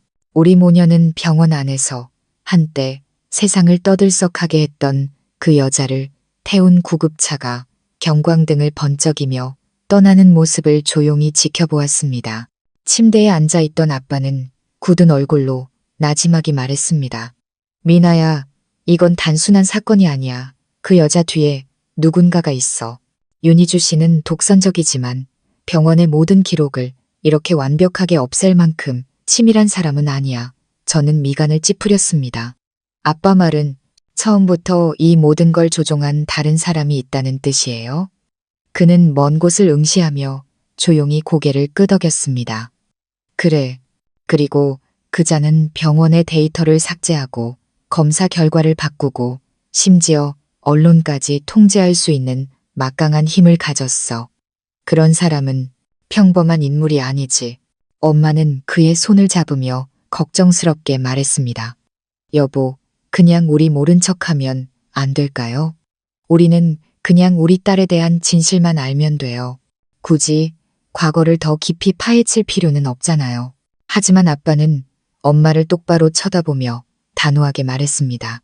수진 씨, 우리가 침묵했기 때문에 이 비극이 25년이나 이어진 거요. 내가 여기서 멈추면 앞으로 또 다른 억울한 희생자가 나올 거요. 저는 그의 단호한 눈빛에서 수십 년간 묵혀온 죄책감을 느낄 수 있었습니다. 그리고 깨달았습니다. 두렵더라도 저 역시 그와 함께 끝까지 가야 한다는 것을요. 그날 오후 저는 엄마가 누명을 쓰기 전 일했던 옛 병원 건물을 찾아갔습니다. 이제는 버려진 그곳은 벽에 이끼가 가득했고 퀴퀴한 곰팡이 냄새가 진동했습니다. 저는 기록 보관소에 남아있는 낡은 서류들 속에서 그날의 수술 기록을 찾기 시작했습니다. 먼지가 뽀얗게 쌓인 한 상자 안에서 저는 수술 34비, 원인 불명 사망이라고 적힌 낡은 서류철을 발견했습니다. 심장이 세차게 뛰었죠. 떨리는 손으로 서류를 펼쳤습니다. 안에는 수술 경과 기록지가 있었습니다. 주치의 최진혁, 보조의사 윤희주, 마취 담당 간호사 이수진, 그리고 마지막 줄에는 붉은 글씨로 이렇게 쓰여 있었습니다. 환자 아나필락시스 쇼크로 사망. 마취 간호사의 약물 투여, 실수로 추정됨. 저는 종이를 꽉 쥐었습니다. 눈앞이 흐려졌죠. 그런데 이상하게도 서류 뒤에 다른 쪽지 하나가 더 끼워져 있었습니다. 삐뚤빼뚤한 글씨체였죠. 수진 씨 잘못이 아님. 수술실에 들어가기 전 약품, 라벨이 바뀌어 있었음. 누군가 고의로 약을 바꿔치기 함. 그리고 서명란에는 약제 기술팀 박 기사라고 적혀 있었습니다. 심장이 철렁 내려앉았습니다. 박 기사님, 저에게 메모리 카드를 주셨던 바로 그 경비 아저씨였습니다. 저는 서류철을 들고 경비실로 달려갔습니다. 박 기사님은 저를 보고 고개를 들었습니다. 그의 눈빛은 무언가 알고 있는 듯 깊었습니다. 그 서류를 찾아낼 줄 알았소. 당신은 정말 이수진 씨 딸이 맞구려. 저는 숨을 헐떡이며 쪽지를 내밀었습니다. 아저씨가 이걸 쓰신 거죠? 25년 전 수술에서 누가 약을 바꿔치기 하는 걸 보신 거 맞죠? 그는 한참 동안 침묵하다가 천천히 입을 열었습니다. 25년 전 나는 약품 창고에서 일했소. 유통기한이 지난 마취 JP에 새 라벨이 붙어 있는 걸 발견했지. 그걸 이수진 씨에게 알렸고 그녀가 상부에 보고하려 했소. 하지만 바로 다음 날 아침 창고는 폐쇄되고 관련 기록은 모두 사라졌고 그녀는 모든 죄를 뒤집었었소. 저는 온몸이 떨렸습니다. 그럼 그 배후는 누구였나요? 박 기사님은 고개를 들었습니다. 그의 눈빛이 어두워졌습니다. 그 불량약품 반입 결제 서류에 서명한 사람은 당시 병원 부원장이었던 윤태석이요. 윤희주 씨의 친오빠지. 저는 그대로 얼어붙었습니다. 흩어져 있던 모든 조각들이 한순간에 맞춰졌습니다. 윤희주 씨는 그저 꼭두각시였을 뿐 어둠 속에서 모든 것을 조종했던 진짜 흑막은 바로 그녀의 오빠, 당시 병원의 실세였던 윤태석이었습니다. 저는 다급하게 물었습니다. 그런데 왜 그는 지금까지 무사한 거죠? 박 기사님은 한숨을 쉬었습니다.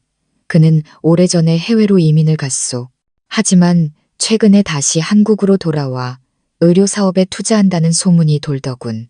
어쩌면 윤희주 씨를 해치려 한 것도 입막음을 위한 그의 짓일지도 모르오. 등골이 오싹해지며 식은땀이 흘렀습니다. 그렇다면 아빠가 위험했습니다. 윤태석은 과거의 일이 드러나는 것을 절대로 원치 않을 테니까요. 박 기사님은 고개를 끄덕였습니다. 당신 말이 맞소. 내가 돕겠소. 창고에 그의 친필 서명이 있는 약품 입출고 장부 원본이 하나 남아있소. 그것만이 과거의 의료사고가 당신 어머니의 실수가 아닌 불량 약품 때문이었다는 유일한 증거요. 저는 목숨을 걸고 저를 돕겠다는 글을 보았습니다. 아저씨, 저희 모녀를 이렇게까지 도와주시는데 보복이 두렵지 않으세요? 그는 씁쓸하게 웃었습니다. 난 이제 잃을 게 없는 늙은이요. 하지만 당신은 아직 젊어. 이것만 기억하시오. 당신 어머니 외에는 아무도 믿지 마시오. 그날 밤 병원으로 돌아오니 복도는 쥐 죽은 듯 조용했습니다. 아빠의 병실에 다다랐을 때 낯선 보안 요원 복장의 남자 2명이 나오는 것을 보았습니다. 불길한 예감이 들었죠. 저는 서둘러 병실로 뛰어 들어갔습니다. 침대는 텅 비어 있었습니다. 엄마, 아빠는 어디 갔어? 엄마가 창백한 얼굴로 달려왔습니다. 펫시티 촬영하러 간다고 데려갔는데 아직 돌아오지 않고 있어. 등골이 서늘해졌습니다. 저는 생각할 겨를도 없이 지하에 있는 사람들의 발길이 뜸한 기술실로 달려갔습니다. 그곳에 도착하자마자 한쪽 문틈으로 소리가 새어나왔습니다. 저는 숨을 죽이고 틈새로 안을 엿보았습니다. 희미한 불빛 아래 2 남자가 들것을 밀고 있었고 그 위에는 손발이 묶이고 입이 막힌 아빠가 누워 있었습니다. 어둠 속에서 낮고 차가운 목소리가 울렸습니다. 오늘 밤 안으로 이 자를 옮겨 격리구역에 도착하면 나머지는 내가 처리하지. 어떤 흔적도 남기면 안 돼. 저는 그 목소리를 단번에 알아챘습니다. 윤태석, 그가 살아있었고 모든 것을 지휘하고 있었습니다. 저는 비명을 지르지 않기 위해 입을 막았습니다. 공포에 질렸지만 이대로 보고만 있을 수는 없었습니다. 저는 휴대폰을 꺼내 몰래 그 장면을 촬영했습니다. 하지만 뒤로 물러서려는 순간 문이 벌컥 열렸고 한 남자가 저를 발견하고 소리쳤습니다. 거기 너, 멈춰. 저는 공포에 질려 달리기 시작했습니다. 등 뒤에서 쫓아오는 발소리가 가까워졌습니다. 좁은 계단, 깜빡이는 조명. 저는 달리면서 소리쳤습니다. 엄마, 아빠를 구해줘요. 저들이 아빠를 납치했어요. 멀리서 제 목소리를 들은 엄마가 달려왔습니다. 그녀는 복도에 있던 대걸레를 휘둘러 남자를 맞고는 제 손을 잡아 끌었습니다. 우리 모녀는 복도를 가로질러 전기 기술실로 겨우 숨어들었습니다. 저는 문을 잠그고 숨을 헐떡였습니다. 엄마는 저를 끌어안고 떨리는 목소리로 물었습니다. 미나야, 촬영은 했니? 저는 고개를 끄덕이며 휴대폰을 보여주었습니다. 네, 윤태석 얼굴까지 전부 다 찍혔어요. 엄마는 제 손을 잡았습니다. 눈물이 흘러내렸죠. 잘했다. 이번에야말로 진짜 증거를 잡았어. 하지만 바로 그 순간 방 안에 불이 번쩍이더니 꺼져버렸습니다. 방은 칠흑 같은 어둠에 잠겼습니다. 문 밖에서는 다급한 발소리가 들려왔고 곧 문을 거칠게 두드리는 소리가 났습니다. 거기 있는 거 다 알아. 도망칠 생각 마. 저는 휴대폰을 꽉 쥐었습니다. 심장이 미친 듯이 뛰었죠. 엄마는 저를 배전반 뒤로 끌어당기며 속삭였습니다. 휴대폰 꼭 쥐고 있어. 무슨 일이 생기면 뒤돌아보지 말고 무조건 뛰어. 싫어. 엄마를 두고 어떻게 가. 저는 울음을 터뜨렸지만 엄마는 그저 미소를 지을 뿐이었습니다. 그 눈빛은 그 어느 때보다 강인해 보였습니다. 밖에서는 문을 부수는 소리가 점점 더 거세지고 있었습니다. 복도에서는 손전등 불빛이 문틈으로 새어들어와 제 얼굴의 절반을 비췄습니다. 천둥이 크게 울렸고 저는 운명의 순간이 왔음을 직감했습니다. 쾅! 문이 부서지며 강한 불빛이 우리를 향해 쏟아졌습니다. 윤태석의 얼음장 같은 목소리가 울려 퍼졌습니다. 역시 여기 있었군. 덕분에 찾는 수고는 덜었네. 저는 떨리는 몸을 일으켜 세우고 휴대폰을 쥔 손에 힘을 주었습니다. 당신이 저지른 죗값을 반드시 치르게 될 거예요. 그는 비웃었습니다. 죗값? 꼬마 아가씨, 이 세상의 정의는 돈 있는 자의 편이야. 넌 그저 누명 쓴 여자의 딸일 뿐이고. 그가 손짓하자 부하 2명이 다가왔습니다. 저는 뒷걸음질 쳤지만 등 뒤는 차가운 벽이었습니다. 바로 그때 멀리서 경찰 사이렌 소리가 들려왔습니다. 아주 가까운 곳에서 윤태석이 멈칫하는 사이 엄마가 소리쳤습니다. 증거는 이미 전송됐어. 당신은 이제 끝이야. 그의 눈빛이 어두워졌습니다. 그는 으르렁거렸습니다. 말도 안 돼. 하지만 그 순간 등 뒤에 문이 열리며 경찰들이 들이닥쳤습니다. 총구가 그를 향했습니다. 경찰이다. 모두 손들어. 저는 바닥에 주저앉아 숨을 몰아쉬었습니다. 엄마가 저를 끌어안았고 우리는 함께 울음을 터뜨렸습니다. 윤태석은 체포되는 순간까지도 분노에 찬 눈빛을 거두지 않았습니다. 밖에서는 비가 그치고 동이 트고 있었습니다. 첫 햇살이 창문을 통해 들어와 눈물로 얼룩졌지만 당당함을 잃지 않은 제 얼굴을 비췄습니다. 다음 날 아침 윤태석이 체포되었다는 소식은 순식간에 퍼져나갔습니다. 신문 일면에는 수갑을 찬 채 연행되는 그의 사진이 대문짝만하게 실렸습니다. 그는 여전히 오만한 표정을 짓고 있었죠. 유명 병원 전 부원장, 25년 전 약물 바꿔치기 및 살인교사 혐의로 체포. 저는 기사를 읽으며 마음이 무거웠습니다. 엄마는 창밖을 보며 나지막이 말했습니다. 미나야, 진실이 밝혀졌지만 아직 끝나지 않은 것 같은 느낌이 들어. 저는 조용히 고개를 끄덕였습니다. 윤태석이 체포된 후 병원은 전면적인 조사를 받았습니다. 경찰은 그의 사무실을 수색했고 수많은 서류와 증거들을 압수했습니다. 그 중에는 34비 수술 관련 대외비라고 적힌 특별히 봉인된 서류철도 있었습니다. 그날 오후 저와 엄마는 추가 조사를 위해 경찰서로 갔습니다. 조사실의 하얀 조명 아래 공기는 무겁게 가라앉아 있었습니다. 수갑을 찬 윤태석이 들어왔습니다. 그는 놀랍도록 침착한 표정이었죠. 저를 보자 그는 입꼬리를 올리며 말했습니다. 당신 어머니를 많이 닮았군. 그 두려움 없는 눈빛까지도. 안타깝지만 넌 아직 아무것도 몰라. 저는 그를 똑바로 쳐다보며 단호하게 말했습니다. 당신은 우리 엄마에게 누명을 씌웠고 평생을 도망자로 살게 만들었어요. 이제 와서 할 말이 더 남았나요? 그는 고개를 갸웃거렸습니다. 그의 눈빛은 위험하게 번뜩였습니다. 내가 약을 바꿔치기 한 건 맞아. 하지만 난 명령을 따랐을 뿐이야. 나에게 명령한 사람이 누군지 알아? 저는 그대로 굳었습니다. 무슨 소리죠? 윤태석은 마른 웃음을 터뜨렸습니다. 내가 환자를 죽이고 싶었을 것 같아. 아니, 그 수술을 반드시 실패로 만들라는 지시가 있었어. 그 수술대 위에 누워있던 환자가 아주 특별한 사람이었거든. 만약 그가 살았다면 많은 사람들의 인생이 끝장났을 테니까. 방안은 숨막히는 정적에 휩싸였습니다. 담당 형사마저 펜을 멈췄죠.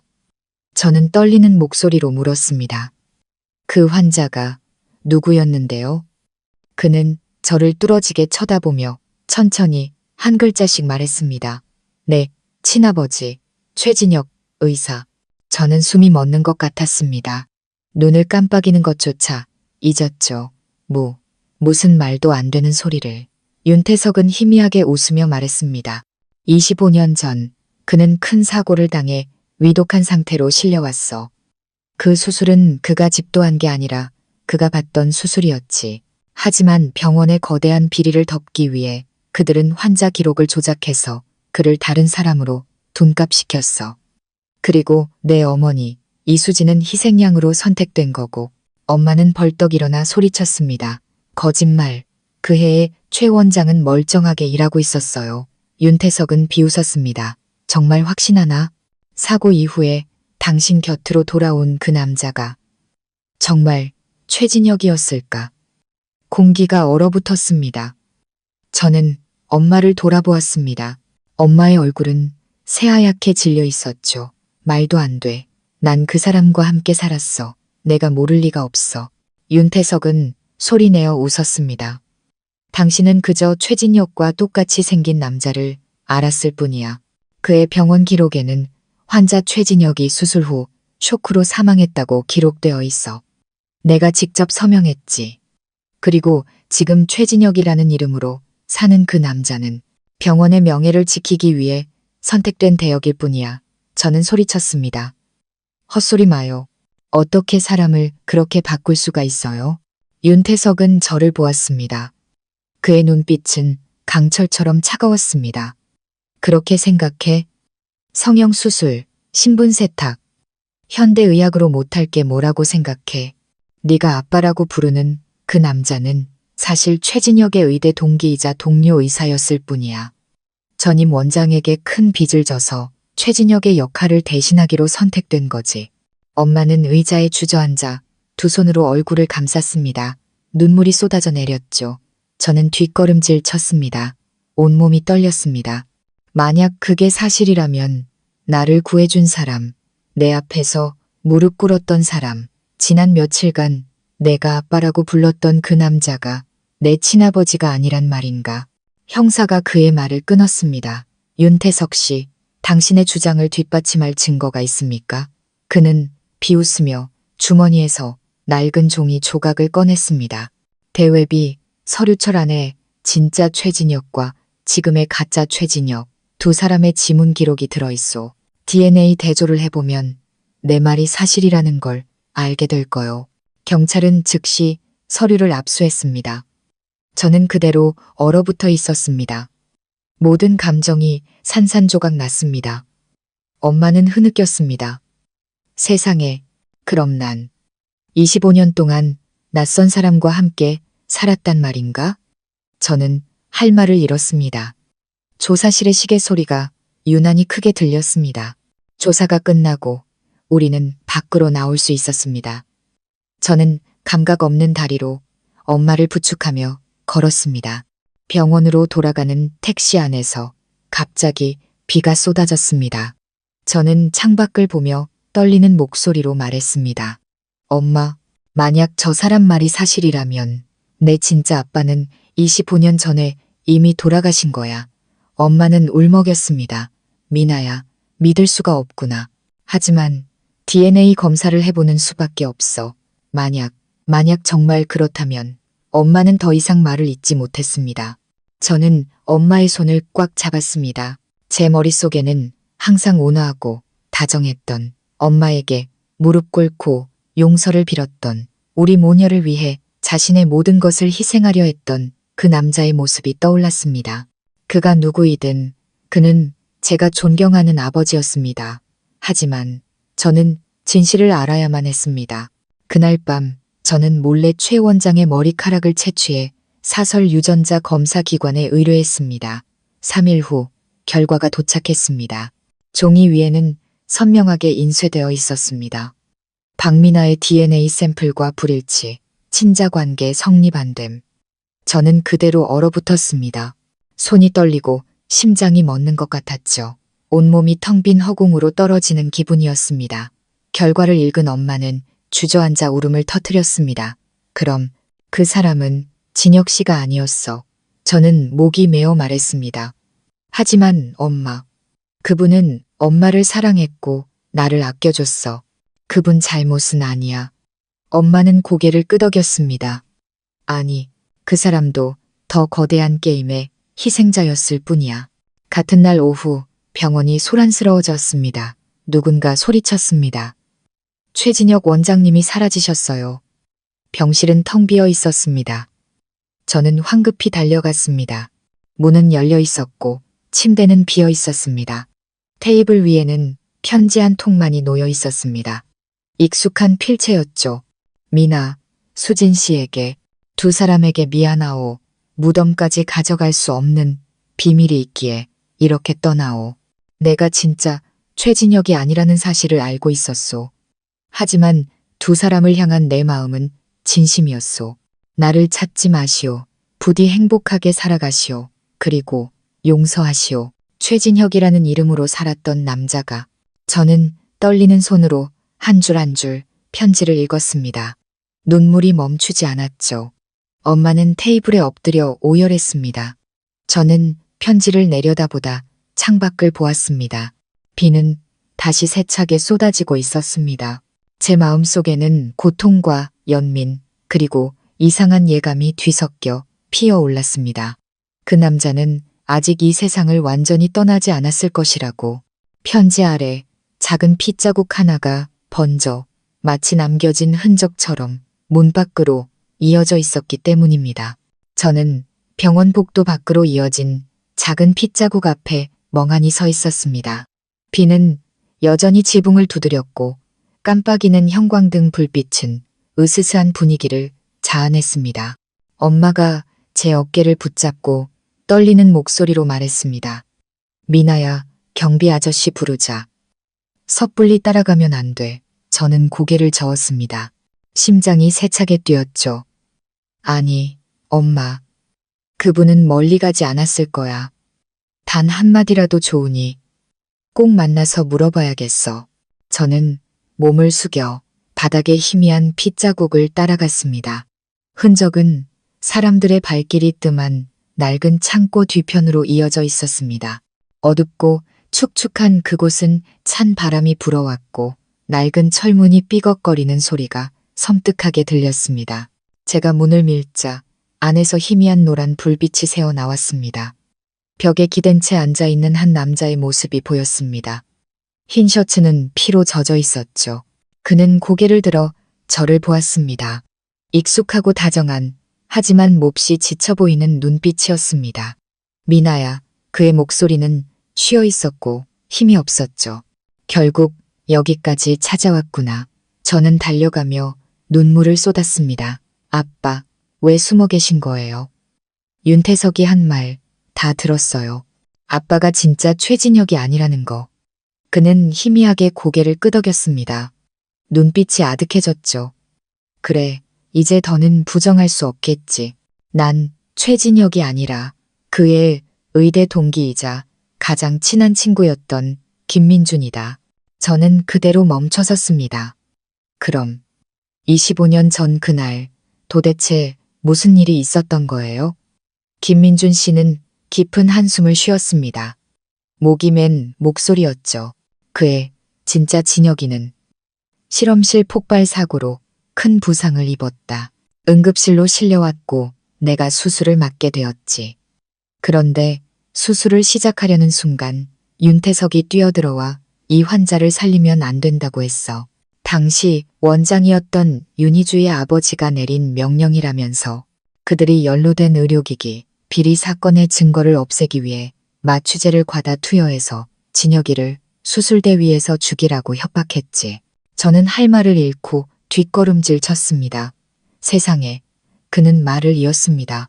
난 따르지 않았어. 하지만 내가 막으려는 순간 너희 엄마가 뛰어들어왔고 내가 진혁이를 해치려는 줄 오해했지. 그녀가 나를 밀치는 바람에 주사기가 떨어졌고 혼란스러운 틈에 진혁이는 마지막 숨을 거뒀다. 그 후 윤태석은 현장을 조작하고 너희 엄마에게 모든 죄를 뒤집어 씌웠어. 그리고 비밀을 지키기 위해 나에게 가짜 서류에 서명하게 하고 진혁이의 신분으로 살아가도록 강요했지. 모든 것이 머릿속에서 뒤엉켰습니다. 저는 두 손을 꽉 쥐었습니다. 그렇다면 왜 25년 동안 최진혁이라는 이름으로 살았던 거예요? 그는 저를 보며 눈물을 흘렸습니다. 너희 엄마를 사랑했기 때문이다. 모든 일이 끝난 후 나도 살해 위협을 받고 떠나야만 했어. 하지만 너희 모녀가 집에서 쫓겨났다는 소식을 듣고 두 사람을 지키기 위해 최진혁의 신분으로 다시 돌아왔다. 다른 사람의 이름으로 사는 죄책감에 시달렸지만 두 사람을 향한 내 마음만큼은 진짜였다. 저는 고개를 숙이고 흐느꼈습니다. 아빠가 누구이든 전 아빠를 제 아빠라고 생각해요. 제가 아플 때 돌봐주고 제 앞에서 무릎 꿇고 용서를 빌고 저를 위해 병원 전체와 맞서 싸운 사람은 아빠뿐이었어요. 그는 희미하게 미소 지으며 떨리는 손으로 제 머리를 쓰다듬었습니다. 미나야, 넌 내 엄마를 닮아 강하고 마음이 따뜻한 아이야. 난 그저 진실이 밝혀졌을 때 너희 모녀가 또다시 상처받을까봐 두려웠을 뿐이다. 그때 엄마가 창고 안으로 들어왔습니다. 그를 보자 엄마는 그대로 멈춰섰습니다. 눈시울이 붉어졌죠. 정말 당신이었군요. 김민준 씨는 고개를 숙였습니다. 수진 씨, 미안하오. 더 일찍 말할 용기가 없었소. 25년 동안 죄책감 속에서 살았지만 이것만은 알아주시오. 난 단 한 번도 당신을 배신한 적이 없소. 엄마는 목이 메어 말했습니다. 당신을 원망하지 않아요. 다른 사람의 말을 믿었던 내 자신이 원망스러울 뿐. 난 그저 내 딸이 평온하게 살기만을 바랐어요. 갑자기 멀리서 사이렌 소리가 들려왔고 손전등 불빛이 창고 안을 비췄습니다. 한 남자의 목소리가 외쳤습니다. 김민준 씨, 당신을 신분위조 및 증거언닉 혐의로 체포합니다. 순순히 나오시죠. 저는 공포에 질렸습니다. 안 돼요. 이분은 피해자예요. 김민준 씨는 제 손을 잡고 다급하게 말했습니다. 미나야, 내 말 잘 들어. 옛 수술실에 있는 낡은 금고 안에 그날 수술 상황이 녹음된 테이프가 있다. 그게 내가 무죄이고 너희 모녀가 피해자라는 걸 증명할 유일한 증거야. 저들이 없애기 전에 네가 반드시 찾아야 해. 저는 고개를 저으며 눈물을 쏟았습니다. 싫어요. 아빠가 잡혀가게 둘 수 없어요. 그는 미소 지었습니다. 그 눈빛은 사랑으로 가득 차 있었죠. 난 이제 늙었다. 하지만 넌 창창한 미래가 있잖니. 어서 가거라, 내 딸. 그는 저를 문 쪽으로 세게 밀었습니다. 경찰들이 들이닥치며 소리쳤습니다. 멈춰, 무기 버려. 제가 마지막으로 본 것은 두 손을 들어 올리는 김민준 씨의 모습이었습니다. 불빛이 그의 얼굴을 비췄고 그의 눈은 여전히 저를 향해 따뜻하게 미소 짓고 있었습니다. 그날 밤 저는 낡은 기록 보관실에 숨어들어 아빠가 말한 금고를 찾았습니다. 먼지가 가득하고 녹슨 자물쇠였지만 쇠막대를 이용해 겨우 열 수 있었습니다. 마침내 철컥 소리와 함께 금고 문이 열렸습니다. 안에는 작은 녹음 테이프 하나와 누렇게 변한 종이 한 장이 있었습니다. 가장 믿을 수 있는 사람에게 이 증거를 맡긴다. 저는 테이프를 제 생기에 넣었습니다. 한 남자의 힘없는 목소리가 흘러나왔습니다. 진짜 최진혁의 목소리였습니다. 만약 누군가 이 녹음을 듣는다면 나는 이미 죽었을 것이다. 나는 약물 쇼크가 아니라 수술대에 오르기 전 이미 독살당했다. 이 모든 것을 지시한 사람은 윤희주와 윤태석의 아버지 전임 원장 윤 회장이다. 그들은 의료 비리 사건을 덮기 위해 나를 희생양으로 삼았다. 저는 그대로 얼어붙었습니다. 그때 엄마가 달려와 저를 끌어안았습니다. 미나야, 이걸 당장 경찰에 넘겨야 해. 하지만 그 순간 쾅 소리와 함께 철문이 거칠게 열렸습니다. 한 사람이 나타났습니다. 얼굴은 마스크로 가렸지만 눈빛은 칼날처럼 차가웠죠. 넘길 필요 없어. 내가 다시 가져갈 거니까. 저는 경악했습니다. 윤희주 씨였습니다. 그녀는 죽지도 입원하지도 않았습니다. 그녀는 천천히 다가왔습니다. 손에는 총이 들려 있었죠. 그녀는 이를 갈며 말했습니다. 내가 무너질 줄 알았나? 아니, 이 윤 씨 가문의 진짜 주인은 나야. 그리고 그 비밀은 너희와 함께 무덤으로 가야 해. 엄마는 제 앞을 가로막으며 소리쳤습니다. 당신은 내 남편을 해치고 내 딸을 해쳤어. 이제 내 목숨까지 빼앗으려는 거야? 윤희주 씨는 비웃었습니다. 내 남편. 그는 우리 아버지의 꼭두각시였을 뿐이야. 그리고 감히 윤 씨 가문에 맞선 너는 살아있을 자격이 없어. 그녀가 총을 들어 올렸습니다. 저는 소리쳤습니다.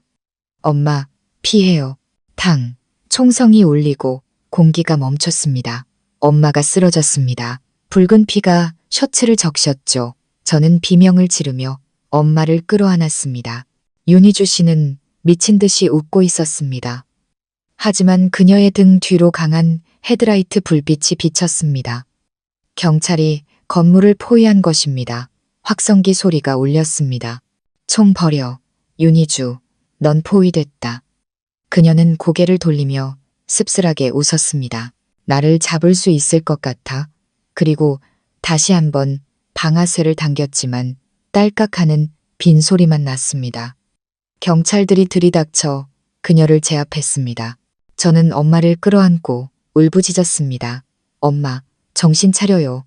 제발, 나를 두고 가지 마요. 엄마는 희미하게 미소 지으며 제 손을 잡았습니다. 미나야, 살아야 해. 이 테이프를 그들에게 넘겨서 이 어두운 세월의 빛을 되찾아줘. 엄마의 손에서 힘이 빠져나갔습니다. 저는 절망 속에서 울부짖었습니다.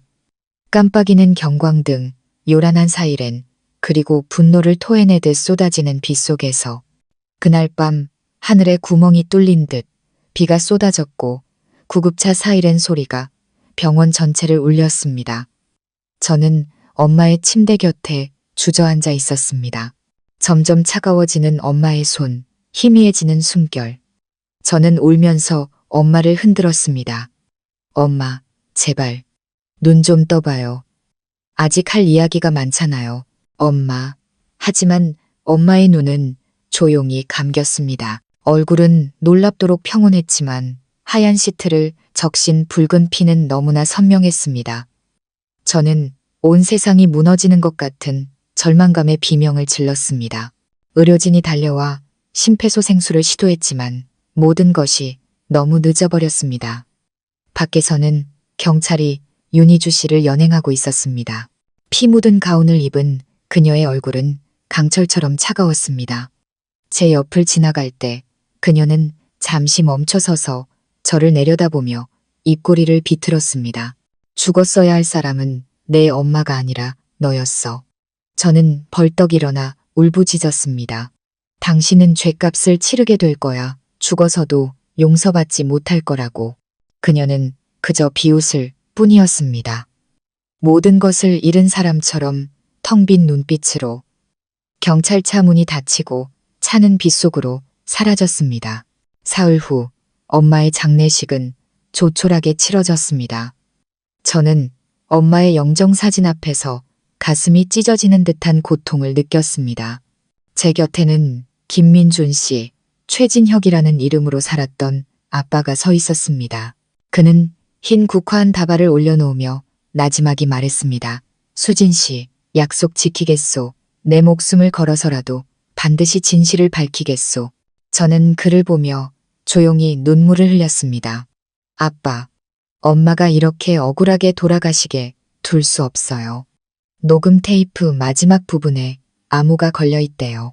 녹음한 사람만 풀 수 있다는데. 그는 고개를 끄덕였습니다.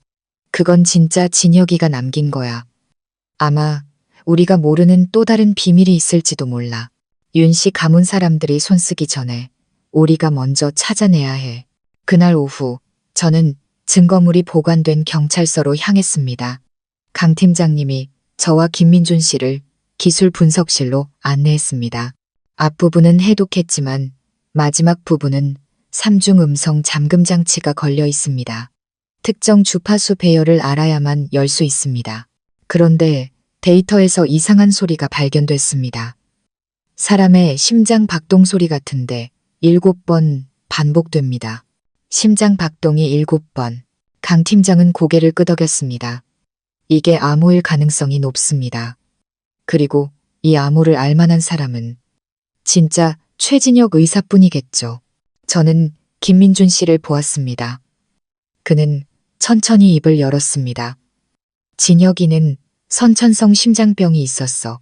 죽기 전에 심박 데이터를 기록하는 의료용 칩을 몸에 이식했지. 아마 그 칩에 암호를 풀 수 있는 데이터가 들어있을 거요. 강 팀장은 벌떡 일어났습니다. 확인을 위해 시신을 발굴해야겠습니다. 이틀 후 비밀리에 발굴 작업이 진행되었습니다. 텅 빈 묘지에는 스산한 바람만 불었죠. 관이 열리는 순간 모두가 경악했습니다. 관 속은 텅 비어 있었습니다. 낡아빠진 의사 가운만이 덩그러니 놓여 있을 뿐. 김민준 씨는 떨리는 목소리로 중얼거렸습니다. 말도 안 돼. 내가 직접 그를 묻었는데 어떻게? 강 팀장은 엄숙하게 말했습니다. 처음부터 시신이 바꿔치기 되었을 가능성이 높습니다. 누군가 최진혁 의사의 모든 흔적을 없애려 한 겁니다. 그럼 혹시 아직 살아계실 수도 있다는 제 말에 모두가 침묵했습니다. 김민준 씨는 먼 곳을 바라보며 말했습니다. 만약 살아있다면 지금 벌어지는 일들을 보고만 있지는 않았을 거야. 대체 누가 그를 25년 동안 사라지게 만든 거지?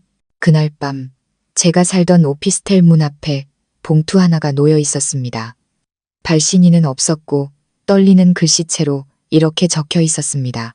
진짜 최진혁의 진실을 알고 싶다면 오늘 밤 9시 회원동 47번지로 오시오. 그곳은 과거 인턴 의사들이 살던 낡은 하숙집이었습니다. 저는 즉시 김민준 씨와 강 팀장에게 연락했습니다. 약속 장소에 도착했을 때 비가 거세게 내리고 있었습니다. 어둡고 축축한 골목, 낡은 하숙집 문은 삐걱거리며 열렸습니다. 누구 계세요? 저 박민아예요. 대답은 없었습니다. 안으로 들어서자 낡은 나무 바닥이 삐걱거렸습니다. 방 중앙에는 낡은 테이블 위에 카세트 테이프 하나와 접힌 종이가 놓여 있었습니다. 종이를 펼치자 4글자가 적혀 있었습니다. 아무도 믿지 마. 저는 떨리는 손으로 테이프를 재생했습니다. 지지직거리는 소음과 함께 한 남자의 쉰 목소리가 흘러나왔습니다. 박민아, 이 녹음을 듣는다면 나는 아직 살아있다. 내가 진짜 최진혁이다. 조심해라. 네가 가장 믿는 사람이 바로 네 어머니를 죽인 범인이다. 저는 그대로 얼어붙었습니다. 심장이 멎는 것 같았죠. 네, 어머니를 죽인 범인. 그 순간 등 뒤에서 발소리가 들렸습니다. 돌아보니 김민준 씨가 굳은 얼굴로 서 있었습니다. 저는 뒷걸음질 쳤습니다. 아빠, 언제부터 여기 계셨어요? 그는 천천히 다가오며 말했습니다. 미나야, 그 테이프는 믿지 마라. 우리를 이간질하려는 함정이야. 하지만 왜 테이프에서는 엄마를 죽인 사람이 제가 가장 믿는 사람이라고 말하는 거죠? 그게 누구예요, 아빠? 그는 침묵했습니다. 그의 눈빛이 흔들렸죠. 그는 다급하게 말했습니다. 넌 이해 못해. 네가 알아서는 안 되는 일들이 있어. 진짜 진혁이를 찾을 때까지 넌 나를 믿어야 한다. 저는 한 걸음 더 물러섰습니다. 혹시 엄마가 총에 맞을 거라는 걸 아빠는 알고 있었던 거 아니에요? 김민준 씨는 주먹을 꽉 쥐었습니다. 미나야, 그런 말 마라. 난 누구도 해칠 생각이 없었어. 하지만 저는 보았습니다. 그의 손에 묻어있는 검붉은 핏자국을. 그것은 엄마의 피가 아니었습니다. 등골이 서늘해졌습니다. 아빠, 손에 그 피는 뭐예요? 그는 자신의 손을 보고는 화들짝 놀라며 등 뒤로 감췄습니다. 그의 목소리는 이상할 정도로 차갑게 가라앉았습니다. 미나야, 날 믿어야 한다. 내가 하는 모든 일은 널 지키기 위해서야. 쾅, 문이 열리며 강 팀장과 경찰들이 들이닥쳤습니다. 총구가 그를 향했죠. 김민준, 무기 버려. 당신을 증거 은닉 및 살인 혐의로 체포한다. 저는 경악했습니다. 살인? 말도 안 돼. 김민준 씨는 돌아보며 소리쳤습니다. 아무도 날 이해 못해. 이건 전부 오해였어. 그들이 모든 증인을 없애려 했고 난 정당방위였을 뿐이라고. 그는 주머니에서 번쩍이는 무언가를 꺼냈습니다. 총이 아닌 낡은 수술용 메스였습니다. 칼 버려. 김민준 씨는 비웃었습니다.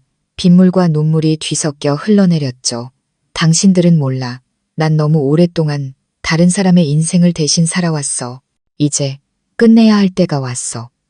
그리고 모두가 반응하기도 전에 그는 칼끝을 자신에게로 돌려 가슴을 찔렀습니다. 저는 비명을 질렀습니다. 아빠, 피가 튀었고 그는 쓰러졌습니다. 그의 눈은 저를 향해 있었습니다. 미나야, 창고 금고. 사진, 그게 진짜. 최진혁이 누군지. 그는 제품에서 숨을 거두었습니다. 밖에서는 천둥이 울었습니다. 저는 그의 시신 곁에 주저앉아 있었습니다. 엄마는 죽고 아빠는 자살하고 진실은 아직도 어둠 속에 있었습니다. 날이 밝아오고 있었습니다. 비는 여전히 추적추적 내렸고 마치 아직 평온을 찾지 못한 영혼들을 위해 오는 것 같았습니다. 저는 김민준 씨의 시신 앞에서 넋을 잃고 앉아 있었습니다. 눈은 퉁퉁 부어 있었고 손에는 그의 마른 피가 묻어 있었죠. 밖에서는 경찰들이 현장을 정리하고 있었고 강 팀장님은 제 곁에 서서 조용히 저를 바라보다가 말했습니다. 박민아 씨, 충격이 크다는 거 압니다. 하지만 이제 이 모든 일을 밝힐 수 있는 사람은 당신뿐입니다. 그분이 창고의 금고에 대해 말했습니다. 저희가 그곳까지 동행하겠습니다.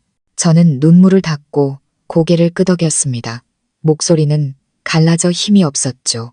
네, 가야죠. 아무리 고통스러워도 진실은 알아야 하니까요. 병원의 낡은 창고는 몇 년 동안 버려져 있었습니다. 우리가 도착했을 때 문은 녹슨 쇠사슬로 잠겨 있었죠. 강 팀장님이 절단기로 사슬을 끊고는 말했습니다. 저와 함께 들어가시죠. 다른 사람들은 뒤에 계십시오. 안에서는 퀴퀴한 곰팡이와 낡은 소독약 냄새가 진동했습니다. 손전등 불빛이 먼지 쌓인 철제 캐비닛들을 비췄습니다. 방구석, 낡은 커튼 뒤에 커다란 금고가 있었습니다. 저는 김민준 씨가 말한 것이 이것임을 직감했습니다. 저는 무릎을 꿇고 떨리는 손으로 금고문을 열었습니다. 안에는 낡은 사진 한 장, 가족 수첩, 그리고 빛바랜 주민등록증이 있었습니다. 저는 사진을 집어들었습니다. 심장이 멎는 것 같았죠. 사진 속에는 엄마와 서류에서 보았던 진짜 최진혁 의사, 그리고 엉덩이 왼쪽에 저와 똑같은 붉은 모반이 있는 갓난아기가 있었습니다. 사진 아래에는 손글씨로 이렇게 적혀 있었습니다. 5년 5월 5일 진혁과 희주의 첫 달. 저는 그대로 얼어붙었습니다. 세상의 모든 소리가 사라진 것 같았죠. 제 입술이 떨렸습니다. 말도 안 돼. 진혁과 희주의 딸. 강 팀장님이 놀라 물었습니다. 박민아 씨, 뭐라고 하셨습니까? 저는 그를 보며 눈물을 쏟았습니다. 이 사진이 사실이라면 저는 이수진 여사의 딸이 아니에요. 저는 최진혁과 윤희주의 친딸이에요. 머릿속이 터져버릴 것 같았습니다. 저는 뒷걸음질 치며 사진을 떨어뜨렸습니다. 흩어져 있던 모든 조각들이 맞춰지기 시작했습니다. 대대로 내려온다는 모반, 저를 보고 이상한 반응을 보였던 윤희주 씨, 그리고 체포될 때 그녀의 눈빛에 서려 있던 것은 증오가 아닌 두려움이었습니다. 강 팀장님이 제 어깨를 잡았습니다. 진정해요. 이건 조작된 것일 수도 있습니다. 저는 고개를 저으며 울먹였습니다. 아니에요. 모든 게 맞아떨어져요.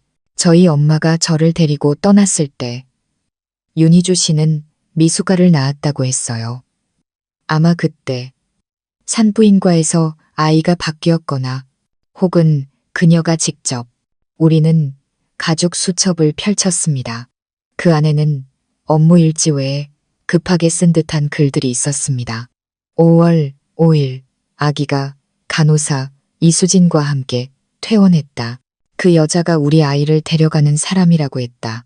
이상했지만 물어볼 수 없었다. 5월 5일 윤 회장이 나를 불렀다. 윤희주의 출산에 대해 언급하는 자는 해고될 것이라고 했다. 5월 15일 신생아실에서 아기 울음소리가 들렸다. 들어가 보니 두 아기가 나란히 누워 있었다. 한 아이는 붉은 모반이 있었고 다른 아이는 없었다. 다음 날 아침 한 아이만 남아 있었다. 다른 아이는 죽었다고 했다. 저는 거기까지 읽고는 더 이상 말을 잇지 못했습니다. 강 팀장님은 저를 보았습니다. 그의 눈에도 충격이 어려 있었죠. 박민아 씨, 당신이 바로 그날 바뀐 아기일지도 모릅니다. 저는 수첩을 꽉 쥐었습니다. 눈물이 멈추지 않았죠. 세상에. 그럼 이수진 엄마는 평생 자신을 해친 원수의 딸을 키웠던 것이고 윤희주 씨는 자신의 친딸을 증오했던 거구나. 저는 바닥에 주저앉아 오열했습니다. 강 팀장님은 한참 동안 침묵하다가 조용히 말했습니다. 당신 잘못이 아닙니다. 아이들의 인생을 권력의 장난감으로 만든 어른들의 잘못이죠. 다음 날 경찰은 사진과 증거물을 토대로 한 DNA 감정 결과를 발표했습니다. 결과는 병원 전체를 충격에 빠뜨렸습니다. 박민아는 최진혁 의사와 윤희주 씨의 친딸이었습니다. 언론은 폭발했습니다. 충격, 윤희주 씨의 25년간 잃어버렸던 친딸. 바로 그 승무원이었다. 저는 기사를 읽으며 손을 떨었습니다. 사람들은 저를 호기심과 동정의 눈빛으로 쳐다봤습니다. 어떤 이들은 제가 유명해지기 위해 이 모든 연극을 꾸몄다고 의심하기도 했죠. 하지만 저에게 명성은 아무런 의미가 없었습니다. 남은 것은 상실감과 대답 없는 질문뿐이었습니다. 왜 가장 큰 죄를 지은 제 친어머니 대신 저를 길러준 엄마가 죽어야만 했을까? 그날 오후 저는 구치소에 있는 윤희주 씨를 면회할 수 있었습니다. 들어서는 순간까지도 떨렸지만 마음속에는 증오 대신 텅 빈 공허함만이 남아 있었습니다. 윤희주 씨는 고개를 들어 저를 오랫동안 바라보았습니다. 처음으로 그녀의 눈빛은 차갑지 않았습니다. 극심한 고통이 담겨 있었죠. 결국 알게 되었구나. 그녀가 조용히 물었습니다. 저는 목이 메어 고개를 끄덕일 뿐이었습니다. 네, 제가 당신 딸이라는 거. 그녀는 눈을 감았습니다. 한 줄기 눈물이 그녀의 오만했던 얼굴을 타고 흘렀습니다. 그날 아버지가 아이를 바꾸라고 했어. 네가 미숙아로 태어나 오래 살지 못할 거라고. 이수진의 아이는 건강하다고. 난 너무 약해서 반항할 수 없었어. 너를 데려왔지만 아버지는 너를 빼앗아갔어. 네가 윤 씨 가문의 힘을 증명하는 살아있는 증거로 자라야 한다고 했지. 난 내 자신이 너무나 미웠다. 저는 침묵했습니다. 이수진 엄마. 그분이 무죄라는 걸 알면서도 25년 동안 침묵했던 건가요? 윤희주 씨는 울음을 터뜨렸습니다. 말할 수 없었어. 내가 입을 열면 너를 죽이겠다고 협박했으니까. 널 찾아간 적도 있었어. 하지만 내 몸에 그 모반을 볼 때마다 두려웠다.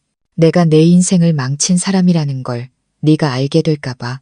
면회실의 공기는 무겁게 가라앉았습니다. 저는 목이 메어 물었습니다.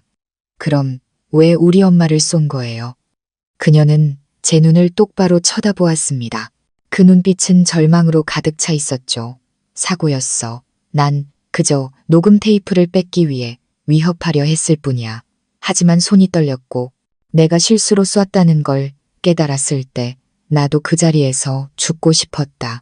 하지만 정의는 다른 방식으로 나를 심판했지. 그녀는 고개를 숙였습니다. 떨리는 손으로 쇠창살을 잡았죠. 용서를 구하지 않겠다. 그저 나를 대신해서 살아다오. 이수진 씨가 너를 키운 방식대로 올바르게 살아다오. 저는 할 말을 잃었습니다. 뜨거운 눈물이 빗물처럼 창밖으로 흘러내렸습니다. 저는 조용히 말했습니다. 당신은 나를 낳았지만 이수진 엄마가 나에게 인생을 주셨어요. 당신을 미워하지만 불쌍하기도 해요. 이수진 엄마는 늘 말씀하셨어요. 원망은 자신의 마음을 어둡게 할 뿐이라고. 당신을 용서하겠지만 잊지는 않을 거예요. 윤희주 씨는 오열했습니다. 저는 돌아섰습니다.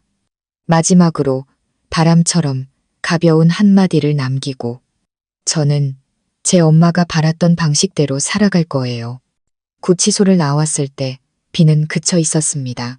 젖은 마당 위로 저녁 노을이 길게 드리워져 있었죠. 저는 고개를 들어 맑게 갠 하늘을 보았습니다. 바람결에 다정하게 웃으시는 엄마의 목소리가 들리는 듯 했습니다. 우리 미나, 이제 다 컸구나. 저는 희미하게 미소 지었습니다. 낡은 사진을 쥔 손에 힘을 주었죠. 제 피는 윤 씨 가문의 것이지만 제 심장은 저를 증오가 아닌 사랑으로 키워준 이수진이라는 여자의 것입니다. 그리고 저는 알았습니다. 그것이야말로 엄마가 제가 찾아내길 바랐던 마지막 진실이라는 것을요. 모든 사건이 끝난 지 한 달 후 비극의 중심이었던 병원은 싸늘할 정도로 조용했습니다. 윤성 병원이라는 간판은 내려지고 햇살 병원이라는 새로운 이름이 걸렸습니다.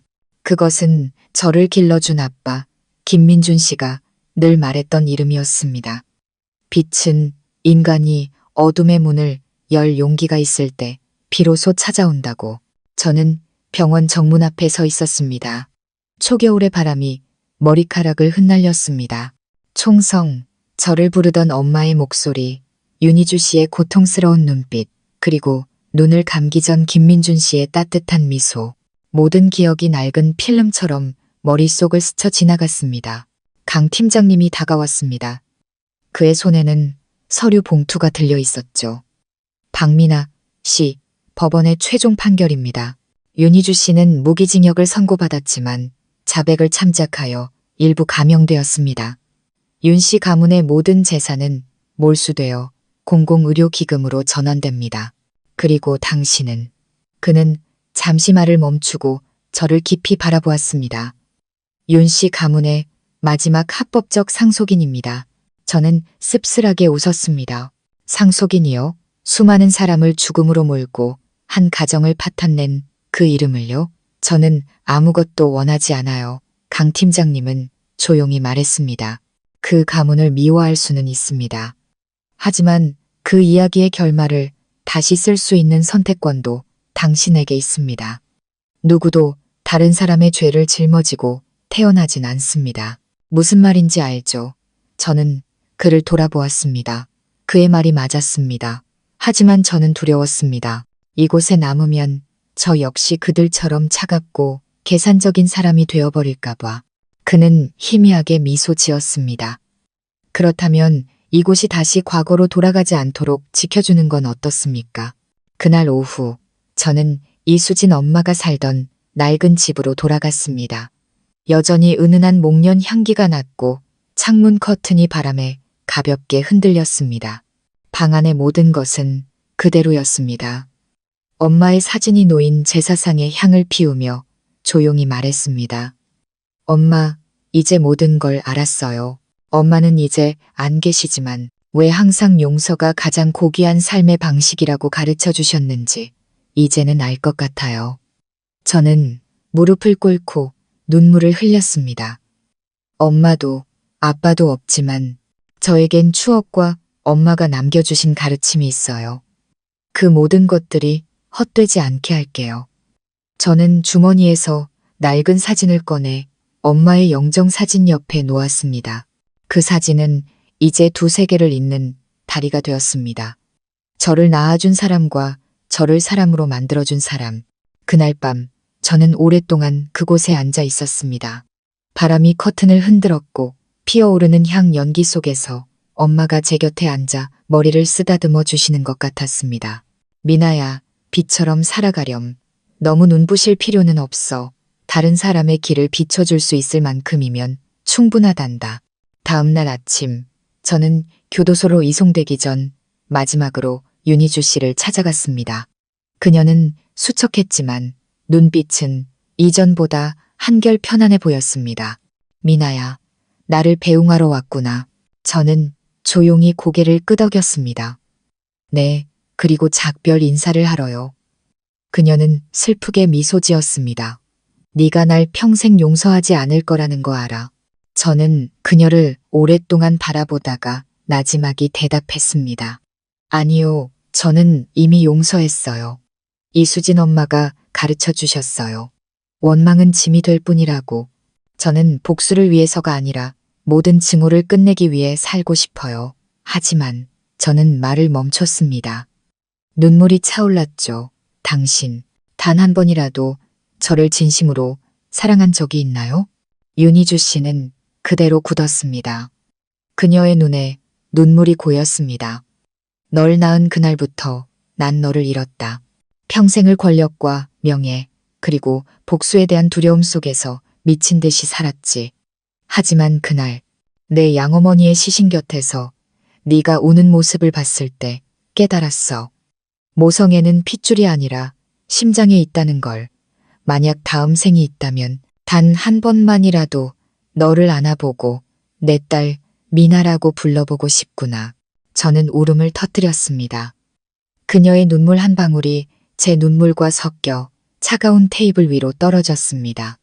저는 조용히 고개를 끄덕였습니다. 그 마음 기억할게요. 하지만 저는 더 이상 윤 씨 가문의 사람이 아니에요. 저는 이수진 엄마의 딸 박미나예요. 그리고 엄마가 바랐던 모습으로 살아갈 거예요. 저는 일어섰습니다. 등 뒤에서 윤희주 씨가 목맨 소리로 불렀습니다. 미나야, 미워하지 않아줘서 고맙다. 교도소 문이 닫히는 소리는 건조했지만 제 마음속 무언가는 가볍고도 아프게 닫혔습니다. 일주일 후 저는 보건복지부로부터 한 통의 편지를 받았습니다. 외딴 지역의 의료봉사 프로그램에 참여해달라는 제안이었습니다. 저는 미소 지었습니다. 아마 이것이 이수진 엄마가 바라던 제 길일지도 모릅니다.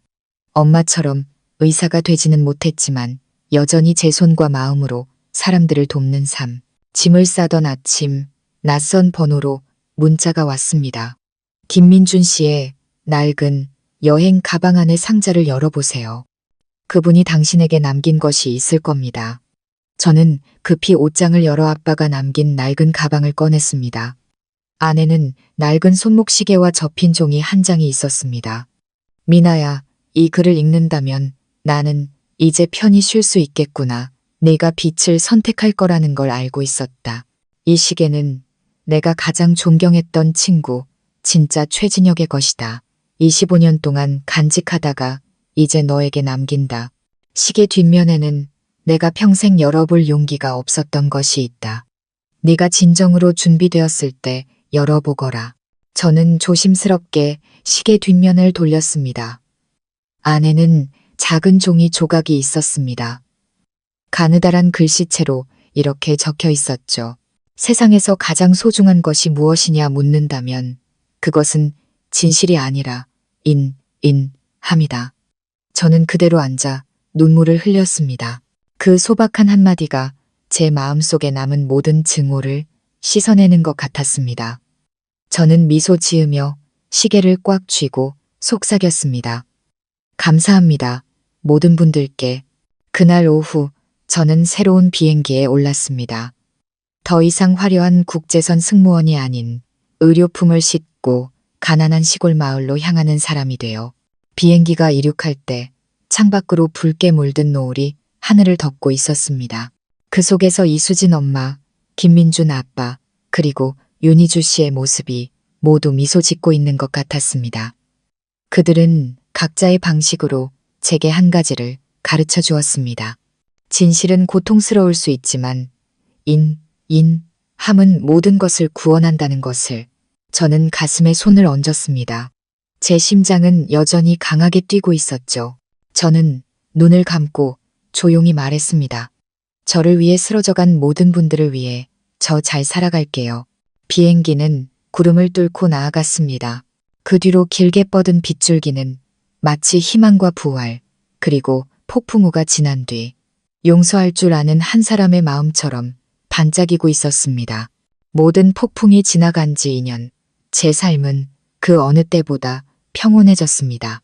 저는 여전히 비행하고 여전히 승무원 유니폼을 입지만 더 이상 과거의 얽매인 소녀가 아니었습니다. 이제 저에게 비행은 사랑을 전하는 여정이며 함이야말로 모든 것을 구원한다고 가르쳐 주신 이수진 엄마에게 보내는 조용한 감사 인사입니다. 시간이 흐르면서 아물지 않을 것 같던 상처들도 서서히 옅어졌습니다.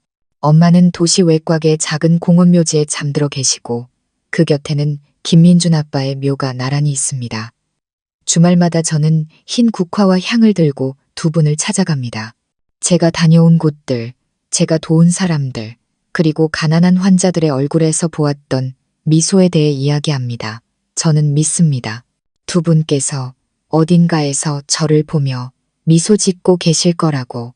한때 수많은 비극을 낳았던 윤희주 씨는 이제 교도소에서 조용히 살아가고 있습니다. 권력도 명예도 잃은 그녀에게 남은 것은 뒤늦은 참회뿐이었습니다. 여러 번 제게 편지를 보냈지만 처음에는 열어볼 용기가 나지 않았습니다. 그러던 어느 날 먼 비행을 하던 중 용기를 내어 편지를 읽었습니다. 미나야, 잠 못 이루는 긴 밤들을 보내며 깨달았단다. 내 가장 큰 죄는 아이를 바꾼 것도 사람을 해친 것도 아닌 내 안의 그루남을 잃어버린 것이었어. 나는 인생의 절반 이상을 사랑이라는 두 글자를 배우는 데 썼구나. 더는 엄마를 미워하지 마라. 네가 행복하다면 그것만으로도 나는 용서받은 기분일 거야. 저는 편지를 읽으며 눈물을 흘렸습니다. 저는 짧은 답장을 보냈습니다. 미워하지 않아요. 남은 생을 평안하게 보내시길 바랍니다. 그 후로 더 이상 편지는 오지 않았습니다. 아마 그녀도 평온을 찾았을 겁니다. 사건의 끝까지 함께했던 강 팀장님은 이제 특별수사과로 자리를 옮겼습니다. 우리는 가끔 연락을 주고받습니다. 그는 늘 말하곤 합니다. 미나 씨, 혹시 힘들거든 기억해요. 당신은 세상에서 가장 끔찍한 일을 이겨냈어요. 이제 당신을 무너뜨릴 수 있는 건 아무것도 없어요. 저는 그저 웃으며 말합니다. 상실 속에서 일어서는 법을 배웠기에 더는 아픔이 두렵지 않다고. 엄마의 이주기 길, 저는 옛집으로 돌아갔습니다. 그 집은 이제 의대 진학을 꿈꾸는 가난한 여학생들을 위한 작은 쉼터가 되었습니다. 벽에는 인덕, 랜더은 가장 귀한 약이다라는 글귀가 새겨진 나무 현판이 걸려 있습니다. 엄마가 늘 하시던 말씀이자 제가 평생 안고 갈 가르침입니다. 오후에 공원 묘지에 들렀습니다. 바람이 불고 햇살이 두 개의 묘비 위로 쏟아졌습니다. 저는 자리에 앉아 조용히 말했습니다. 엄마, 아빠, 이제 모든 걸 이해했어요. 모든 일에는 이유가 있었고 탐욕에 대한 대가도 있었죠. 하지만 사랑은 그 모든 것보다 강했어요. 이제 누구도 원망하지 않아요. 그 아픔이 저를 성장시켰으니까요. 저는 주머니에서 김민준 아빠의 유품인 낡은 시계를 꺼냈습니다. 뒷면의 글귀, 옌, 함은 빛이다. 시간은 멈추지 않고 흐르고 있었습니다. 저는 미소 지으며 눈물을 닦았습니다. 마음이 한결 가벼워졌죠. 멀리서 흰 쇳대가 하늘을 가로질러 날아갔습니다. 저는 일어서서 묘비 앞에 깊이 고개를 숙였습니다. 엄마가 가르쳐 주신 대로 저 잘 살고 있어요. 더 이상 약한 아이가 아니에요. 용서하고 사랑할 줄 아는 박민아로 제 자신을 되찾았어요. 그 후 저는 모아둔 돈 전부를 수진과 민준이라는 이름의 재단을 세우는 데 썼습니다. 고아들과 억울한 누명을 쓴 여성들을 돕는 재단입니다. 어떤 사람들은 왜 아직도 윤씨성을 쓰냐고 묻습니다. 저는 그저 미소 지을 뿐입니다. 제가 그 성을 쓰는 것은 자랑스러워서가 아니라 한 가문이 저지른 과오를 속죄하기 위함입니다. 기부증서에 서명할 때마다 저는 이수진 엄마와 김민준 아빠 그리고 윤희주 씨를 떠올립니다. 그 세 사람은 제게 깊은 교훈을 남겼습니다. 돈과 명예는 사람의 눈을 멀게 할 수 있지만 오직 인간한만이 인간을 인간답게 살게 한다는 것을. 어느 날 밤 작은 방에 홀로 앉아 저는 낡은 녹음 테이프를 틀었습니다. 한때 제 인생을 뒤흔들었던 그 목소리. 하지만 이제는 두려움이 아닌 평온한 마음으로 들을 수 있었습니다. 진짜 최진혁의 목소리가 그 어느 때보다 따뜻하게 울려 퍼졌습니다. 만약 누군가 이 녹음을 듣는다면 나를 대신해 살아주시오. 과거가 미래를 붙잡게 두지 마시오. 누구나 실수는 할 수 있지만 바로잡으려는 용기만 있다면 빛은 다시 돌아올 것이오. 저는 눈물 속에서 미소 지으며 고개를 끄덕였습니다. 네, 아빠, 저 해냈어요. 창밖으로 불어오는 바람에 국화 향기가 실려왔습니다. 저는 기록 수첩을 덮고 낡은 시계를 엄마의 사진 옆에 놓았습니다. 달빛이 부드럽게 방 안을 비췄습니다. 저는 창밖을 내다보았습니다. 도시의 야경은 여전히 밝게 빛나고 있었습니다. 제 인생은 아직 길겠지만 이제 저는 어떻게 살아가야 할지 압니다. 증오가 아닌 감사함으로 과거가 아닌 미래를 향해 나아갈 것입니다. 모든 이야기는 끝났습니다. 비극 속 인물들은 모두 각자의 대가를 치렀습니다. 하지만 그보다 더 크게 남은 것은 사람의 마음에 대한 깨달음이었습니다. 저는 고개를 숙여 밤하늘에 마지막 기도를 올리듯 속삭였습니다. 다시 사랑하고 다시 사람으로 살아갈 기회를 주셔서 감사합니다. 오늘 이야기가 시청자 여러분의 마음에 깊은 울림을 주었다면 가족 이야기 채널 구독과 좋아요, 그리고 따뜻한 댓글 부탁드립니다. 여러분과 함께 더 많은 의미 있는 교훈을 나누며 매일 더 평온한 삶을 살아가고 싶습니다. 감사합니다.